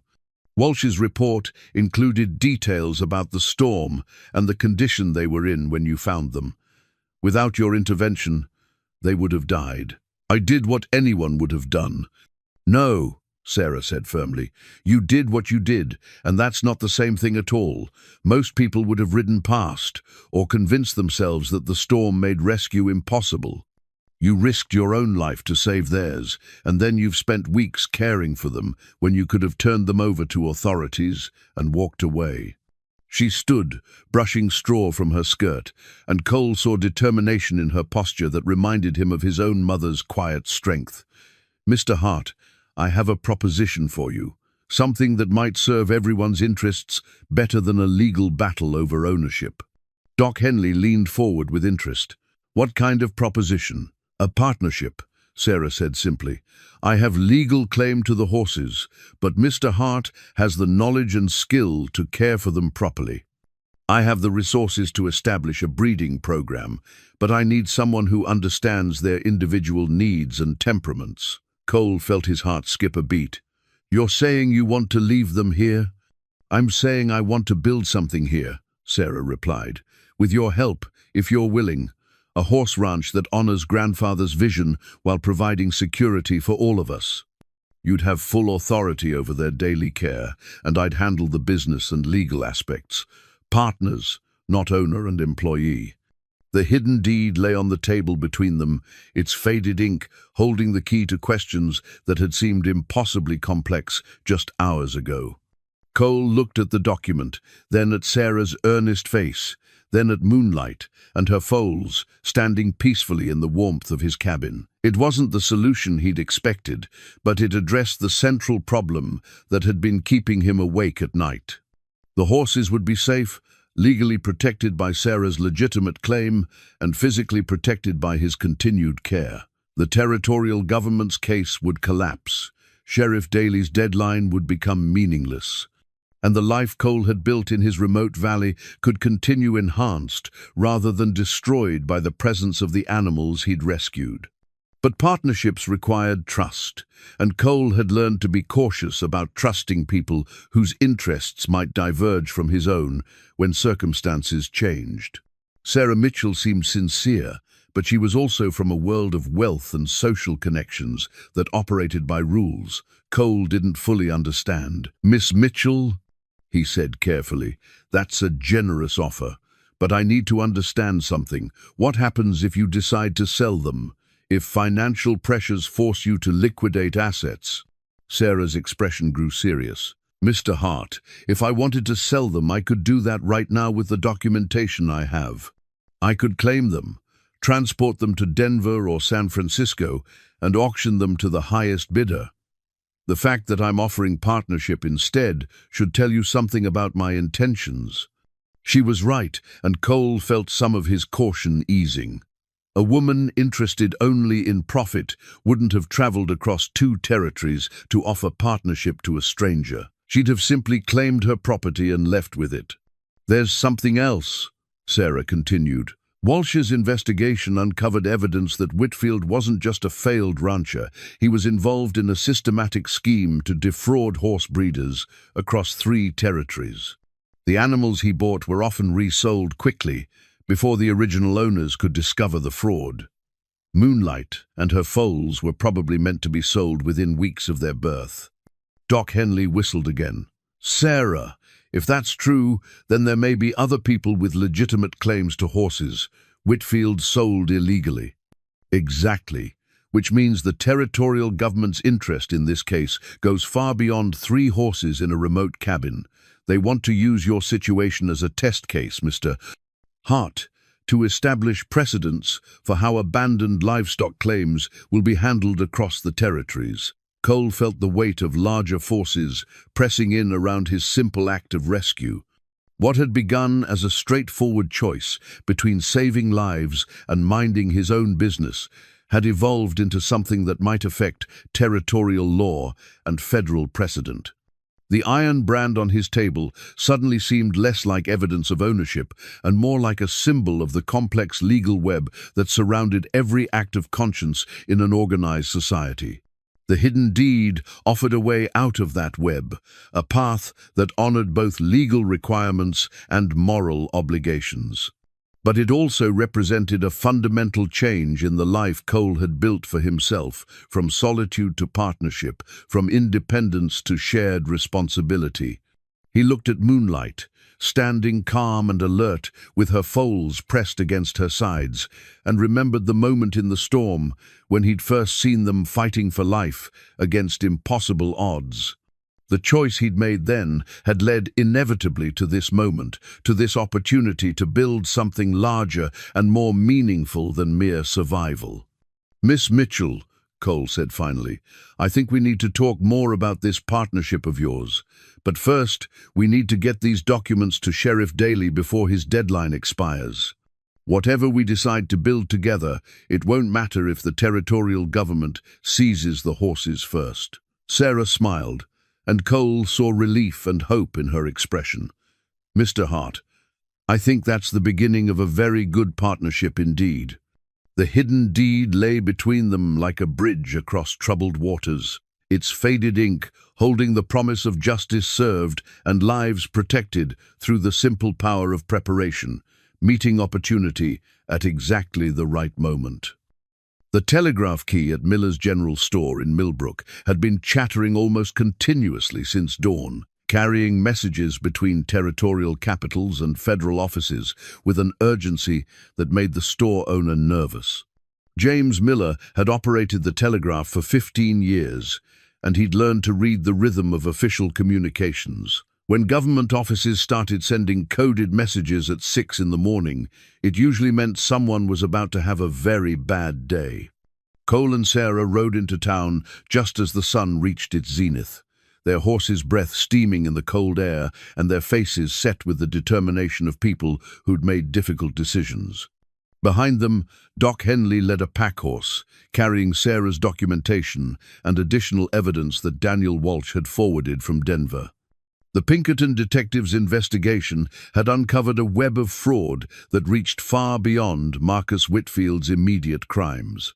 Sheriff Tom Daly was waiting for them outside his office, his expression grim and his hand resting on his gun belt with more than casual alertness. Beside him stood Attorney Marsh and Judge Blackwood, both looking like men who'd received unwelcome news and were preparing to deliver worse. Cole, the sheriff called out as they approached, you're cutting it mighty close to that deadline. Tom, Cole replied, dismounting and helping Sarah down from her horse. I'd like you to meet Sarah Mitchell. She's got some information that might interest you about those horses you're so concerned with." Judge Blackwood stepped forward, his black coat flapping in the wind like a raven's wings. "Mr. Hart, I hope you're not planning to waste our time with more frontier sentiment. We've received instructions from the territorial capital that make your situation quite clear." "What kind of instructions?" Sarah asked, her voice carrying the crisp authority of someone accustomed to dealing with officials. Attorney Marsh consulted a telegram in his hand. "Miss, I don't believe we've been introduced." "Theodore Marsh, territorial attorney. And you are?" "Sarah Mitchell, granddaughter of Thomas Mitchell of Colorado, and rightful owner of the horses, Mr. Hart rescued." Sarah's words fell into the cold air like stones into still water, creating ripples of surprise that Cole could see in the officials' faces. "That's a serious claim," Judge Blackwood said carefully. "Do you have documentation to support it?" Sarah gestured toward the packhorse, where Doc was unloading her satchel. "Complete documentation, including the original deed of sale, with specific clauses regarding abandonment and reversion of ownership. Also, a comprehensive investigation by Pinkerton detective Daniel Walsh confirming that Marcus Whitfield abandoned the horses illegally." Cole watched the three officials exchange glances, their confidence beginning to crack in the face of evidence they hadn't expected. But there was something in their manner that suggested this wasn't just about three horses anymore, something larger and more complex than a simple question of ownership. "Mr. Hart," Attorney Marsh said, "before we examine Miss Mitchell's documentation, there's something you need to know. We've received word from federal authorities that Marcus Whitfield has been located." Cole felt the world shift beneath his feet. "Located where?" "San Francisco. He was arrested 3 days ago on charges of interstate horse theft and fraud. It seems your rescue has attracted attention from law enforcement agencies across multiple territories." Sheriff Daly looked uncomfortable, but pressed on. "Cole, Whitfield's claiming that his horses were stolen from him, not abandoned. He's demanding federal intervention to recover his property and prosecute whoever's been harboring them." Sarah laughed, but there was no humor in the sound.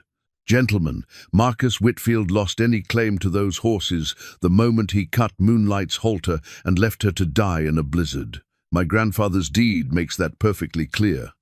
"Your grandfather's deed," Judge Blackwood said slowly, "assuming it's authentic and legally binding, which would need to be determined by proper authorities." Doc Henley had finished unloading the documentation and now approached carrying Sarah's leather satchel. "Judge, I've examined these documents personally. They bear all the appropriate seals and signatures, and the paper and ink are consistent with their claimed dates." "Dr. Henley, you're a physician, not a documents examiner," Attorney Marsh replied smoothly. "Legal authentication requires more specialized expertise." Cole was beginning to understand the shape of the trap that was closing around them. Federal authorities wanted to make an example of someone, and his rescue of the horses had provided a convenient test case. Sarah's legitimate claim threatened to upset whatever legal precedent they were trying to establish. "What exactly are you saying?" Cole asked. Judge Blackwood pulled out his own telegram and read from it carefully. "Federal marshals are en route to take custody of the horses, pending resolution of interstate fraud charges against Marcus Whitfield. The animals will be held as evidence until his trial concludes." "And how long might that take?" Sarah's voice was deceptively calm, but Cole could see tension in her posture. "Federal courts move slowly," Attorney Marsh admitted. "Could be months, maybe longer if there are appeals." The telegraph key inside Miller's store began chattering again, its urgent rhythm cutting through the conversation like a blade. James Miller appeared in his doorway, holding a fresh message and looking troubled. "Sheriff," Miller called out, "got another wire for you," marked urgent from the territorial capital. Daly took the message and read it quickly, his frown deepening with each line. When he finished, he looked up at Cole, with something that might have been sympathy. "Federal marshals will be here tomorrow morning. They've got orders to seize the horses and transport them to Denver for federal custody. Cole felt anger building in his chest, hot and clean and focused. So Whitfield abandons them to die. I saved their lives, and now the federal government wants to use them as evidence in a trial that might drag on for years? That's about the size of it, Sheriff Daly confirmed. I'm sorry, Cole. I tried to argue for local resolution, but this has gone beyond territorial jurisdiction. Sarah stepped forward, her refined exterior giving way to something harder and more determined. Gentlemen, I believe you're underestimating the strength of my legal position.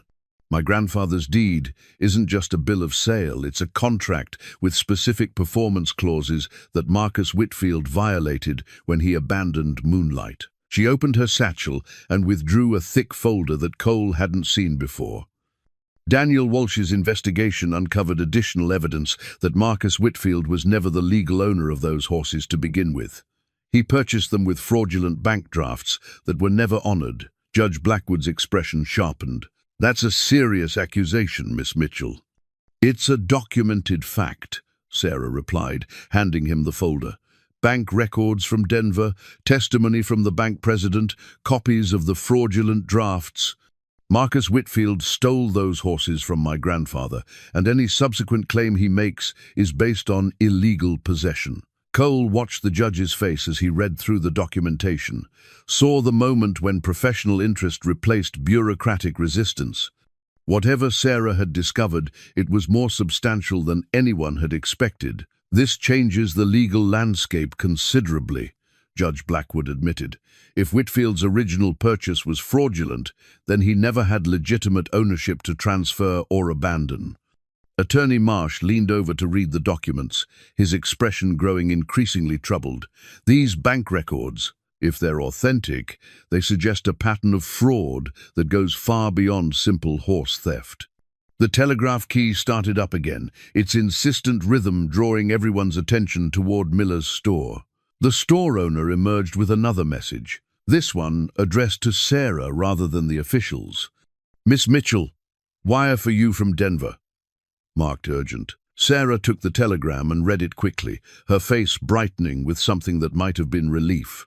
Gentlemen, it appears that Daniel Walsh has been busy. Marcus Whitfield has confessed to multiple counts of fraud in exchange for reduced federal charges. According to this message, he's specifically renounced any claim to horses he purchased with fraudulent instruments.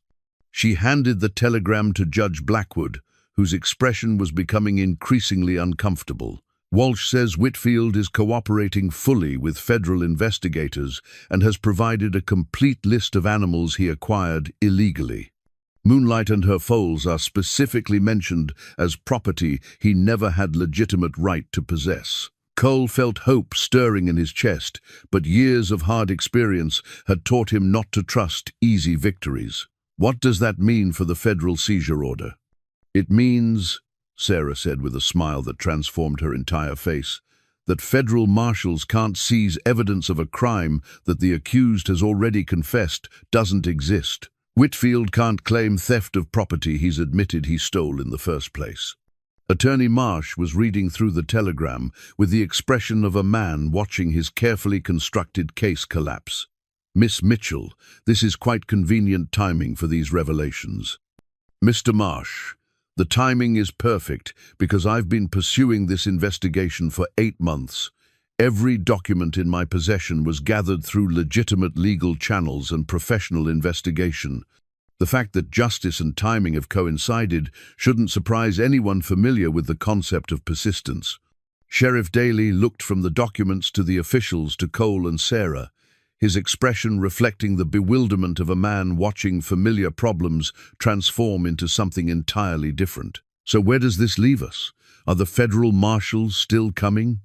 Judge Blackwood folded the telegram carefully and handed it back to Sarah. Miss Mitchell, assuming these documents are authenticated, and they appear to be quite thorough, your claim to ownership seems legally sound.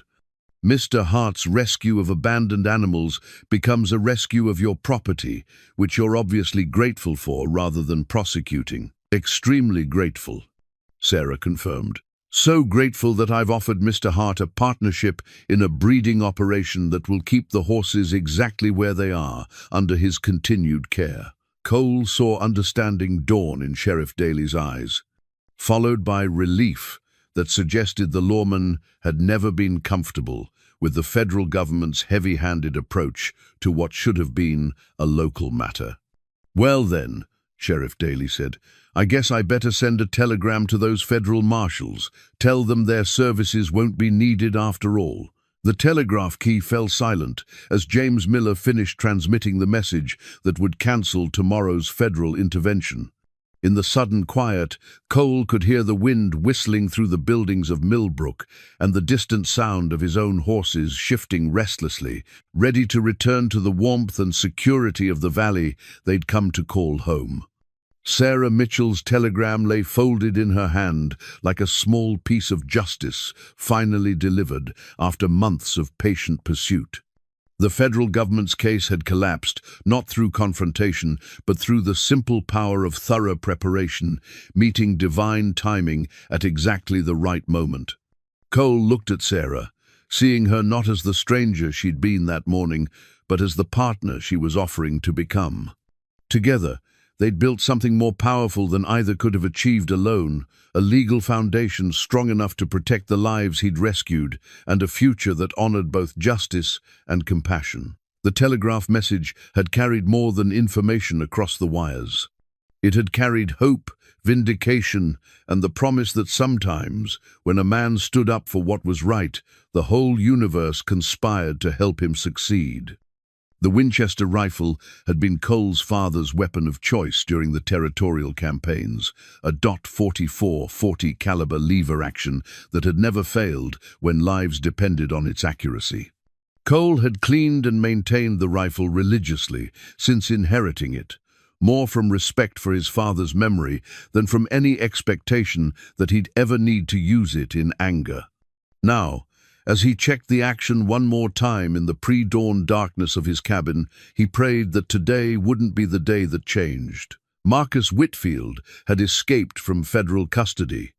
The news had reached them through Doc Henley's emergency ride from town, the old physician pushing his horse harder than was safe through the mountain darkness.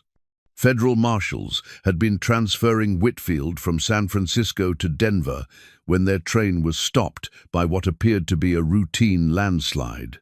But the landslide had been manufactured, the marshals had been overwhelmed by superior numbers, and Whitfield had disappeared into the night with men who had the resources and organization to plan a complex rescue operation.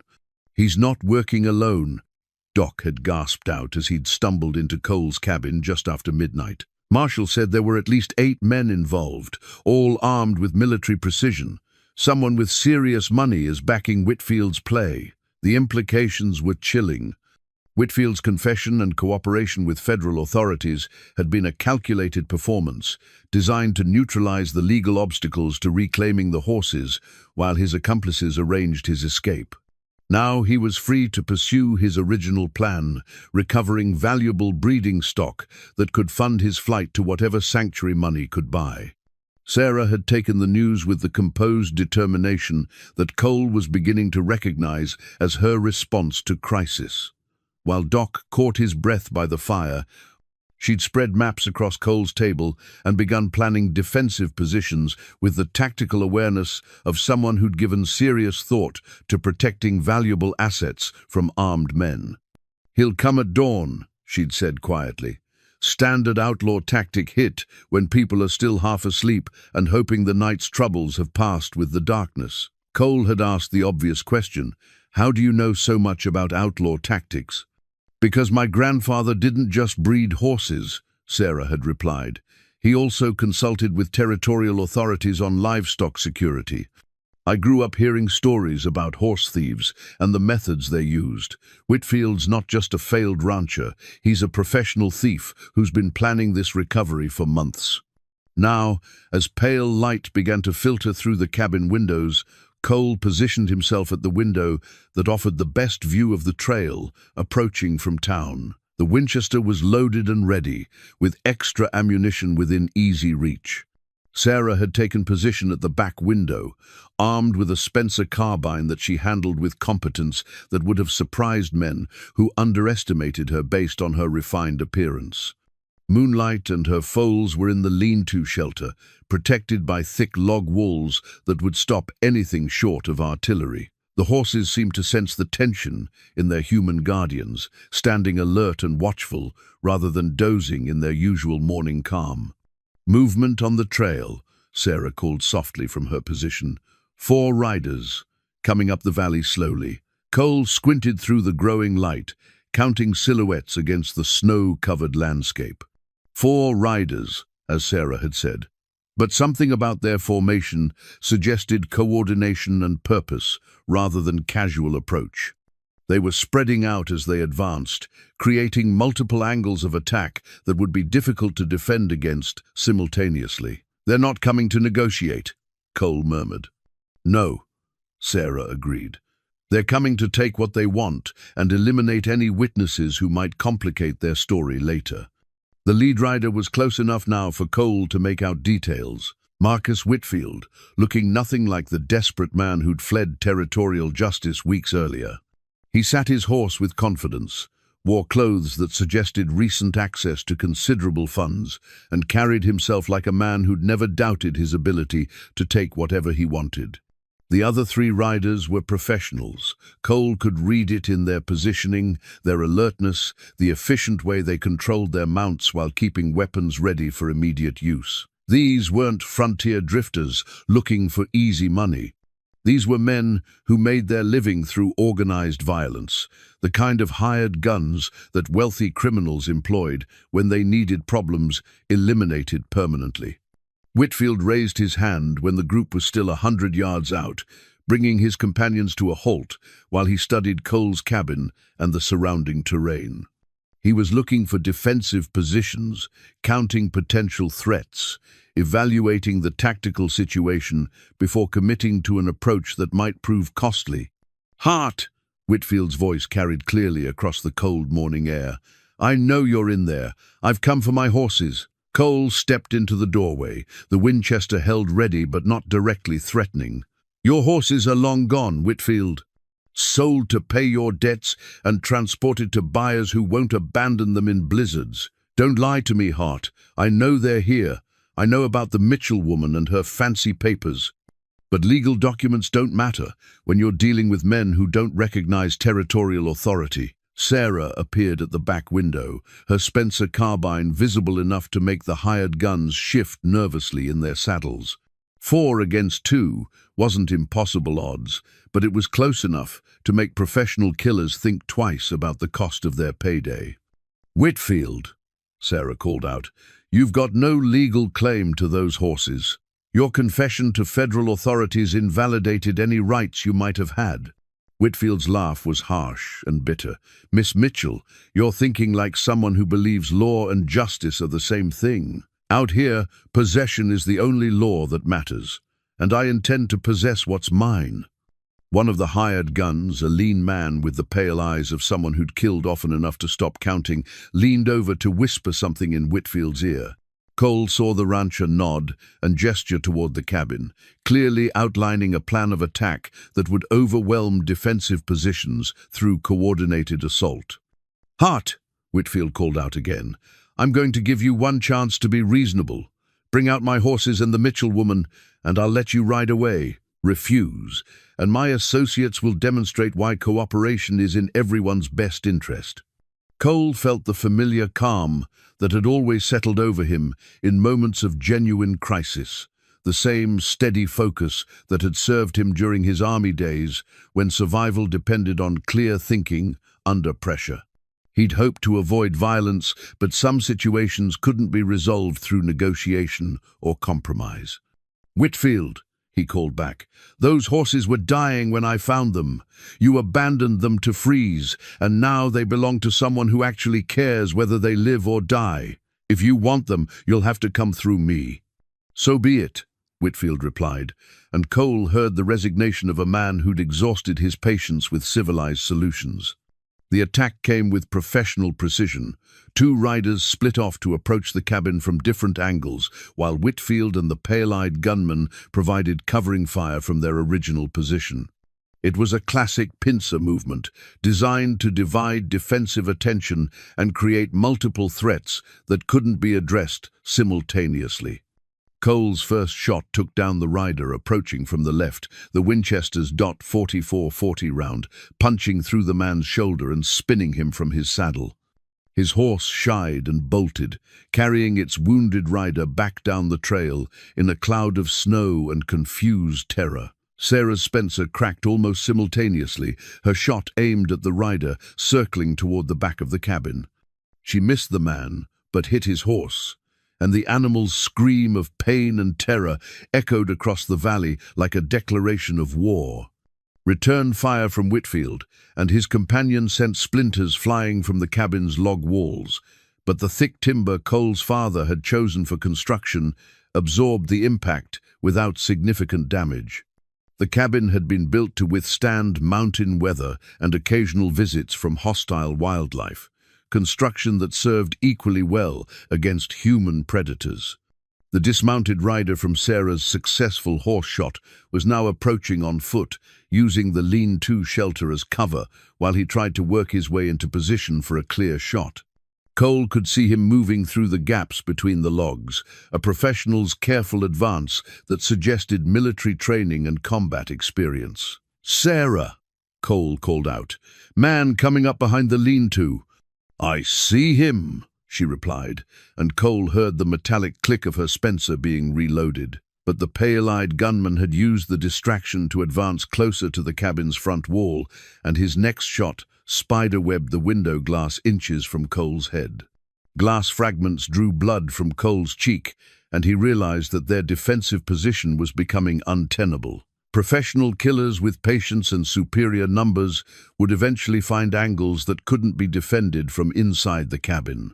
Cole made the decision that his father would have made in similar circumstances. Sometimes the best defense was a carefully planned offense, and sometimes survival required taking risks that cautious men wouldn't accept.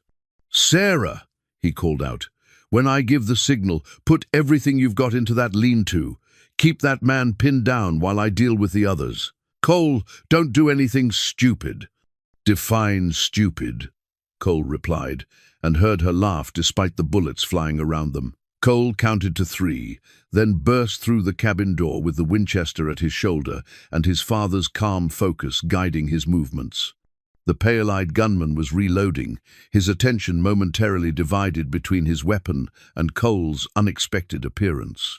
Cole's shot took him center mass, the impact lifting him from his saddle and depositing him in the snow with the boneless finality of sudden death. Whitfield's horse reared as its rider fought to control both his mount and his rifle, and in that moment of confusion, Cole dove behind the woodpile that offered the only available cover between the cabin and the attackers. Bullets chewed splinters from the split logs above his head, but the seasoned wood held against everything Whitfield could deliver.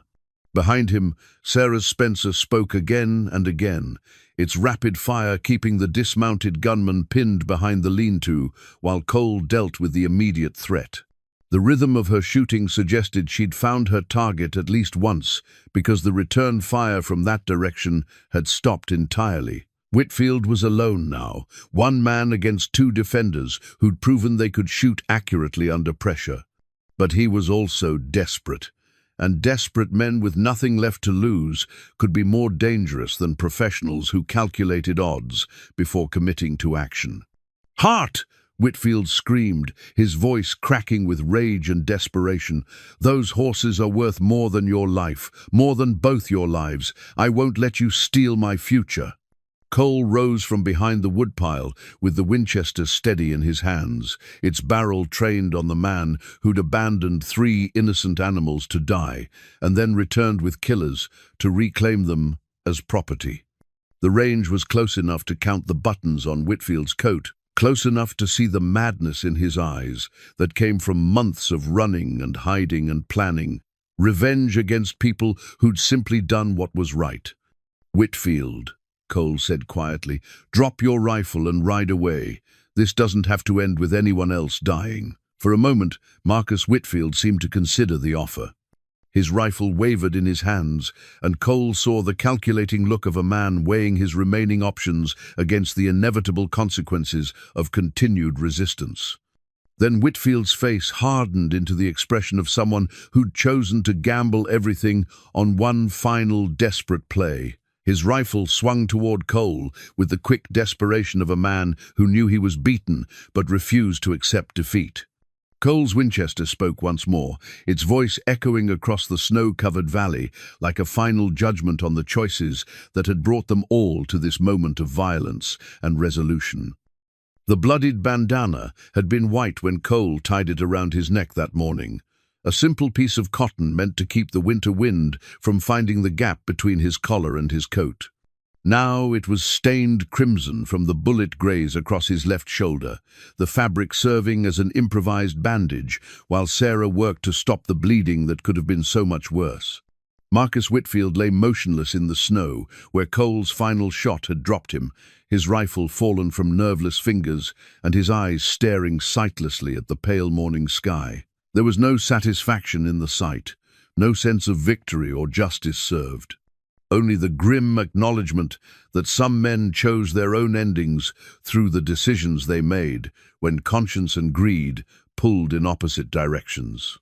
"Hold still," Sarah murmured, her hands gentle but efficient as she cleaned the wound that Whitfield's last desperate shot had carved across Cole's shoulder. "The bullet just creased you, but it's bleeding more than I'd like. We need to get you to Doc Henley." Cole winced as she tightened the bandana around his shoulder, but the pain was manageable, nothing compared to the ache of knowing that violence had been the only solution to a problem that should never have existed. What about the others? Sarah glanced toward the lean-to where one of Whitfield's hired guns lay unconscious, his leg shattered by her Spencer's accuracy.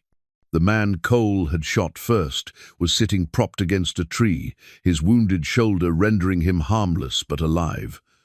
The pale-eyed killer would never threaten anyone again. "Two will live, one won't," Sarah said matter-of-factly. "The wounded ones are professionals who were paid to do a job. Without Whitfield to pay them, they'll have no reason to continue his fight." She was right, but Cole felt the weight of responsibility for everything that had happened in his peaceful valley. 3 men shot, 1 dead, blood staining the snow that had seemed so pristine just hours earlier. The cost of protecting 3 horses had turned out to be higher than anyone should have had to pay. From the lean-to came the soft nickering of moonlight, calling to her foals, the mare's voice carrying maternal concern rather than fear.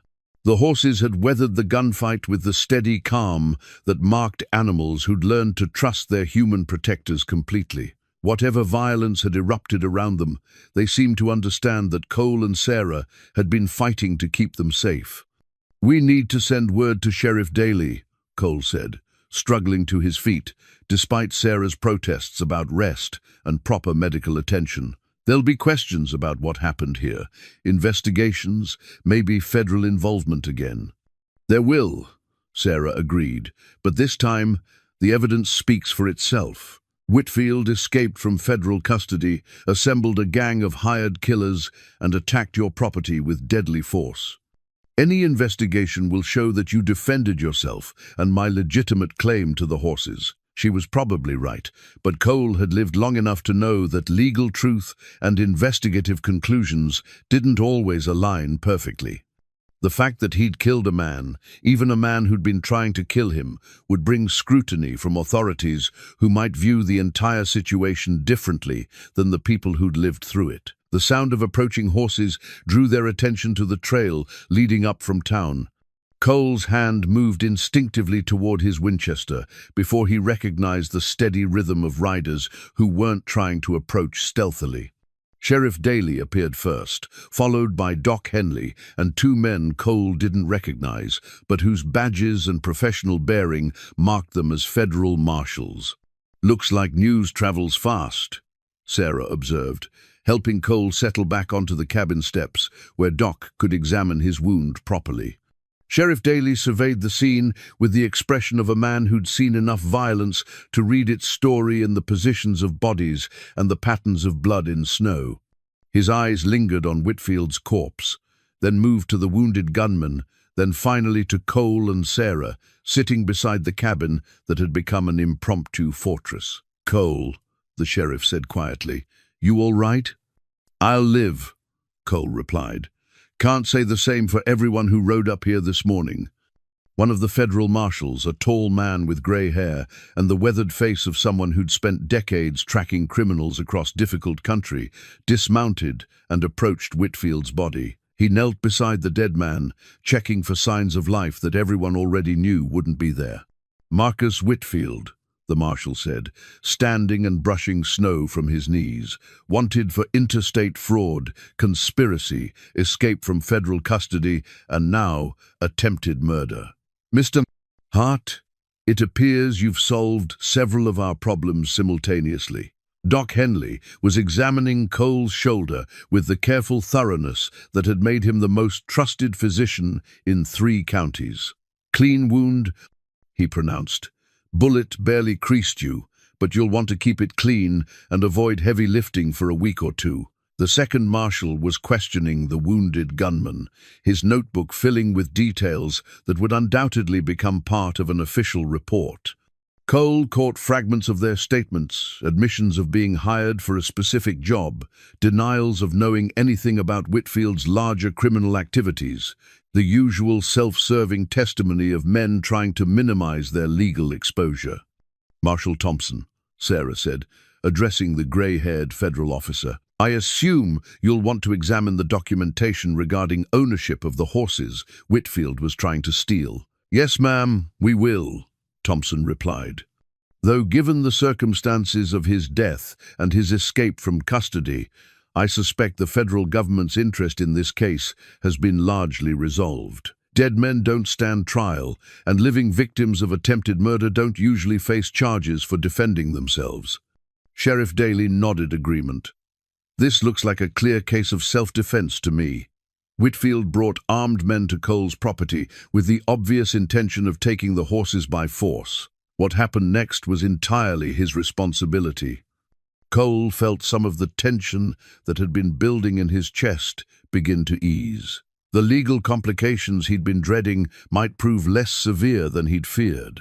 Official investigations could still be time-consuming and stressful, but the basic facts of the case seemed clear enough to avoid prolonged uncertainty. "There's something else," Sarah said, producing yet another document from her seemingly inexhaustible supply of legal papers. Daniel Walsh's investigation uncovered evidence that Whitfield was planning to leave the country once he recovered the horses. Bank records show recent large deposits from sources linked to criminal organizations in Mexico and California. Marshal Thompson accepted the document with interest. "Miss Mitchell, your detective friend has been quite thorough. This suggests Whitfield's escape was financed by people who expected a substantial return on their investment." "Return that they'll never see now," Sarah replied with satisfaction. Doc Henley finished bandaging Cole's shoulder and stepped back to admire his work. "You'll heal clean if you're sensible about caring for it." Though I suspect sensible and Cole Hart aren't always found in the same sentence. Despite everything that had happened, Cole found himself smiling. "Doc, I've been plenty sensible. I just define it differently than some folks might." The federal marshals spent another hour documenting the scene and taking statements from everyone involved. Their questions were thorough but not hostile, and Cole got the impression they viewed the morning's events as a satisfactory conclusion to a case that had caused them considerable frustration. The wounded gunmen were loaded onto a wagon for transport to town, where they'd receive medical treatment before being transferred to federal custody for trial on various charges related to Whitfield's escape and the morning's attack. Neither seemed inclined to cause further trouble. Professional criminals understood when a job had gone irreversibly wrong. Whitfield's body was wrapped in canvas and placed beside his former associates, a final journey that would end in a territorial grave rather than the sanctuary he'd been seeking. Cole felt no satisfaction in the sight, only the melancholy that came from witnessing the final chapter of a life that had taken so many wrong turns. As the official party prepared to leave, Sheriff Daly lingered for a private word with Cole. "You know there'll be more paperwork, more questions, maybe a territorial hearing about the use of deadly force." "I know," Cole replied. "I'm prepared for whatever comes next." "Good, because there's something else you should know. Word of this morning's events is going to spread, and not everyone will see it the way we do." Whitfield had connections, people who might view his death as something requiring revenge rather than justice. Cole felt the weight of new concerns settling over him like a familiar burden. "Are you saying this isn't over?"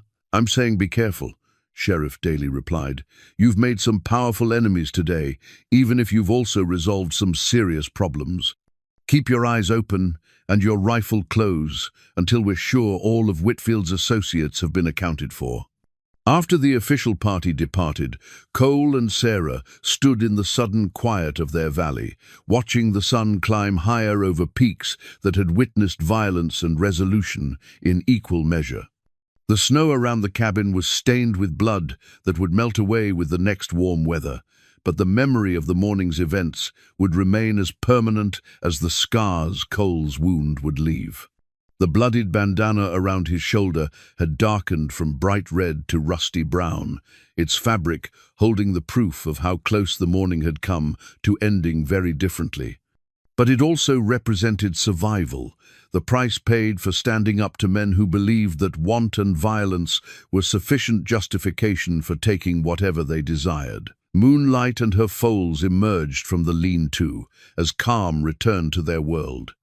The mare investigating the scattered debris of the morning's conflict, while her babies resumed their endless exploration of everything within reach. They seemed untroubled by the violence that had swirled around them, focused instead on the simple certainties of food and warmth and the protection offered by the humans who'd proven willing to fight for their safety. "It's finished," Sarah said quietly, but Cole heard the question in her statement. "This part is," he replied, watching the horses move through their familiar routines. "But there'll be other challenges, other people who see them as property instead of lives worth protecting."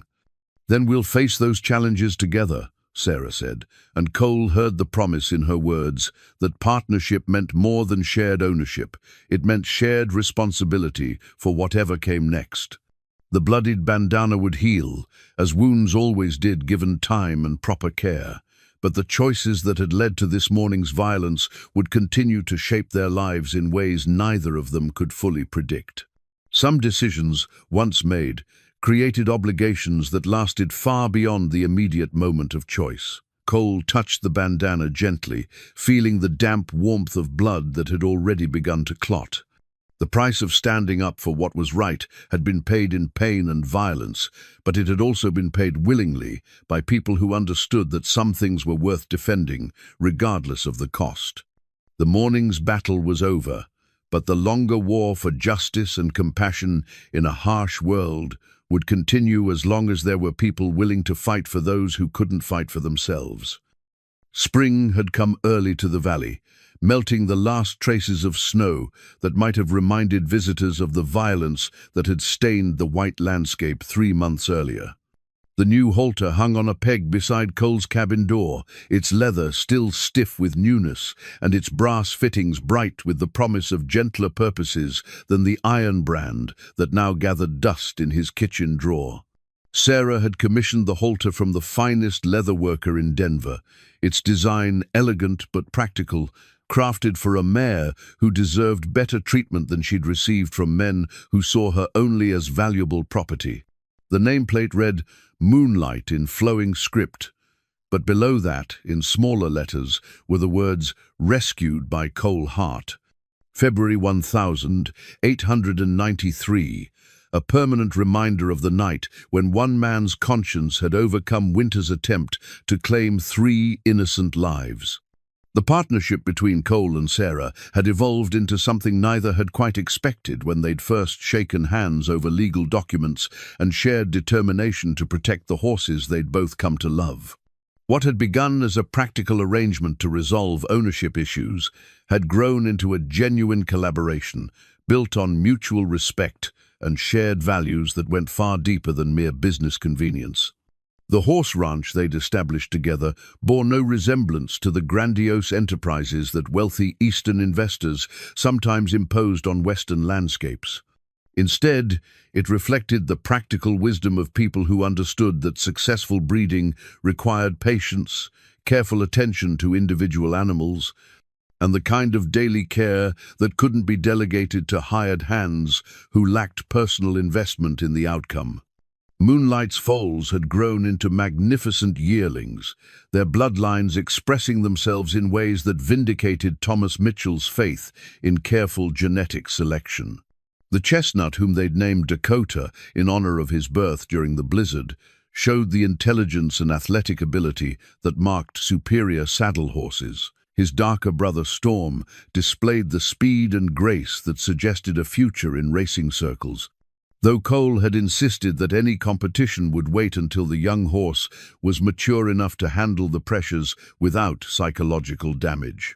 Cole stood in the morning sunlight outside his cabin, watching the horses graze in the meadow that Sarah's investment had converted from wild grassland into managed pasture. The sight of them moving freely across their domain, healthy and content and secure in their place in the world, provided a satisfaction that went beyond anything he'd experienced during his years of solitary existence.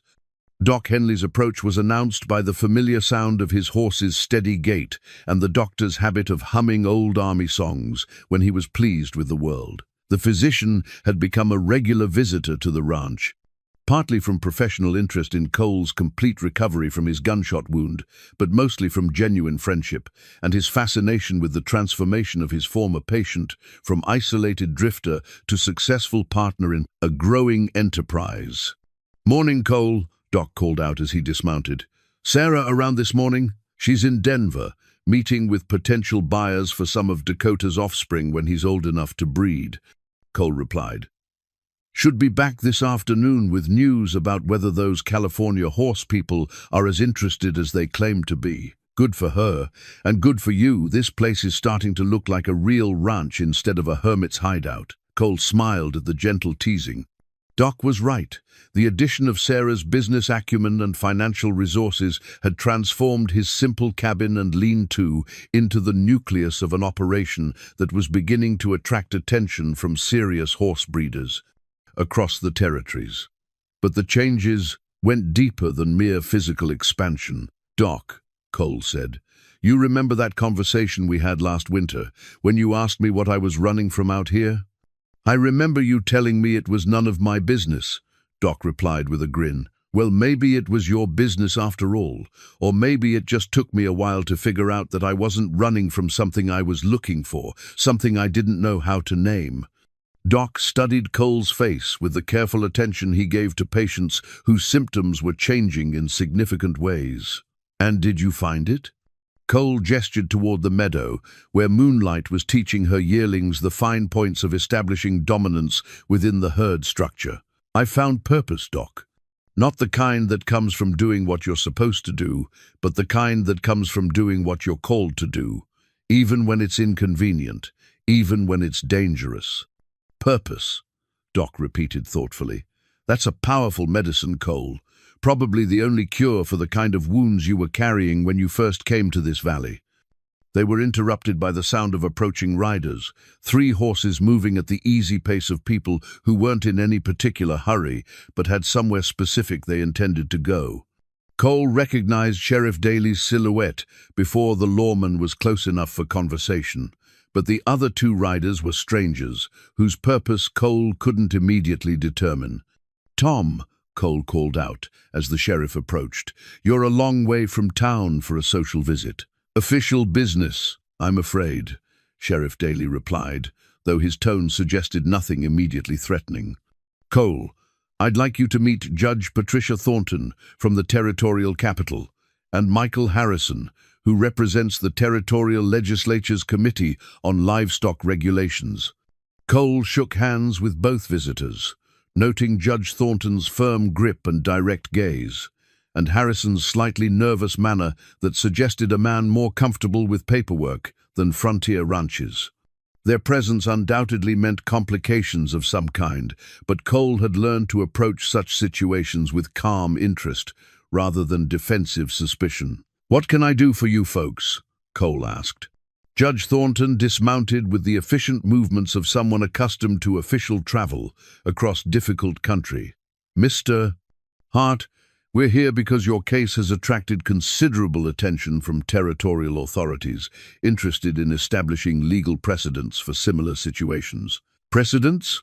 "The rescue and protection of abandoned livestock," Michael Harrison explained, consulting a leather portfolio that seemed to contain extensive documentation.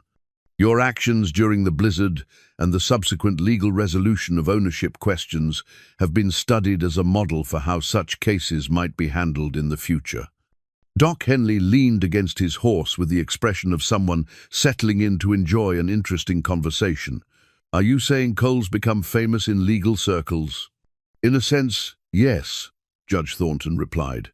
"The territorial legislature is considering new statutes that would formalize the rights and responsibilities of citizens who rescue abandoned animals.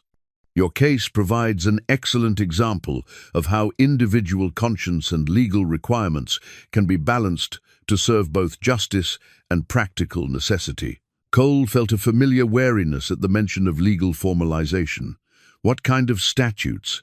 Harrison opened his portfolio and withdrew several official-looking documents. Proposed legislation that would establish clear procedures for the rescue and temporary custody of abandoned livestock, with specific protections for rescuers acting in good faith and clear pathways for determining legitimate ownership when original claims are contested. "In other words," Sheriff Daly said with a slight smile, "they want to make sure the next person who finds dying horses in a blizzard doesn't have to face the same legal complications you did." Judge Thornton nodded agreement. "Exactly. Your willingness to stand up for what you believed was right, despite significant legal and personal risks, has demonstrated that individual conscience can serve the public interest when supported by appropriate legal frameworks." Cole looked toward the meadow, where Moonlight and her yearlings continued their peaceful grazing, their contentment a visible reminder of how the entire complicated situation had originated. "What do you need from me?" "Testimony," Harrison explained. "Your account of the rescue, the decision-making process you went through, the challenges you faced, and the outcome you achieved. The legislature wants to hear from someone who actually lived through the experience, rather than just studying it from legal documents." "When?" "Next month, if you're willing," Judge Thornton said. "The territorial capital, formal hearing, opportunity to influence legislation that could affect similar situations for years to come." Cole considered the request, weighing his natural preference for privacy against the possibility of helping other people who might find themselves in circumstances similar to what he'd faced. The idea of formal testimony and legislative hearings held little appeal, but the thought of preventing others from facing the legal harassment he'd endured had considerable merit. "I'll do it," he said finally, "but I want Sarah Mitchell to testify as well. Her role in resolving the ownership questions was just as important as my role in the rescue itself." "Of course," Judge Thornton agreed. "Miss Mitchell's documentation and detective work provided crucial precedents for how fraudulent ownership claims can be challenged and overturned." After the official party departed with promises to send formal invitations and detailed information about the legislative hearing, Cole found himself alone with Doc Henley and the quiet satisfaction that came from knowing his actions might have consequences beyond the immediate situation they'd been designed to address. "You realize what this means?" Doc asked. "It means I'll have to wear my good clothes and be polite to politicians," Cole replied. "It means you've become the kind of man who influences how justice works, instead of just hoping it'll work in your favor." Doc corrected. "That's quite a transformation for someone who came to this valley looking to hide from the world." That afternoon, Sarah returned from Denver with news that confirmed their ranch's growing reputation among serious horse breeders. The California investors were indeed interested in Dakota's future offspring, and preliminary inquiries from Kentucky and Virginia suggested that Moonlight's bloodlines were attracting national attention. "We're going to need to expand," Sarah said, as they walked through the meadow where the horses had gathered for their evening feeding. "More pasture, better facilities, maybe additional breeding stock if we can find animals that meet our standards." Cole nodded, but his attention was focused on Moonlight, who had approached as they talked and was now investigating the new halter Sarah carried. The mare's calm acceptance of human presence, her willingness to trust despite everything she'd endured, continued to amaze him. "She's been through abandonment, near death, violence, and legal battles," Cole observed, "but she still believes in the possibility of good treatment from the people around her." "Animals forgive more easily than humans," Sarah replied, slipping the new halter over Moonlight's head with gentle efficiency. "They judge by present behavior rather than past disappointments." The brass nameplate caught the evening light, its inscription a permanent reminder of the February night when rescue had seemed impossible but had been attempted anyway. Cole ran his fingers over the leather, feeling its supple strength, and thinking about the symbolic significance of replacing Whitfield's cut halter with something that represented care rather than abandonment. "Sarah," he said, "Doc tells me that Judge Thornton wants both of us to testify about how this whole situation played out." "I heard. Are you comfortable with that kind of public attention?" Cole looked around the valley that had become home to more than just himself, seeing the evidence of lives rebuilt and purposes discovered through the simple act of refusing to walk past suffering when action was possible. "I'm comfortable with doing whatever it takes to make sure other people in similar situations don't have to face the same obstacles we did," he said. "If that means testifying in front of politicians and having our story become part of legal precedent, then that's what we'll do." The new halter represented more than just replacement equipment. It represented the difference between the life Moonlight had known under Whitfield's ownership and the life she'd found under the protection of people who valued her, for more than her breeding potential.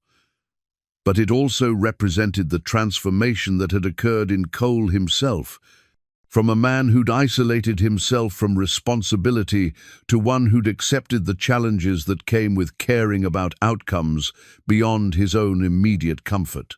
As the sun set over the mountains that enclosed their valley, Cole watched the horses settle into their evening routines with the calm confidence of animals who knew they were safe, valued, and protected by humans who considered their care a privilege rather than a burden. The new halter gleamed in the fading light, its brass fittings reflecting the promise of gentler treatment and the hope that justice, once achieved, could be preserved through the simple determination of people willing to stand up for what they believed was right.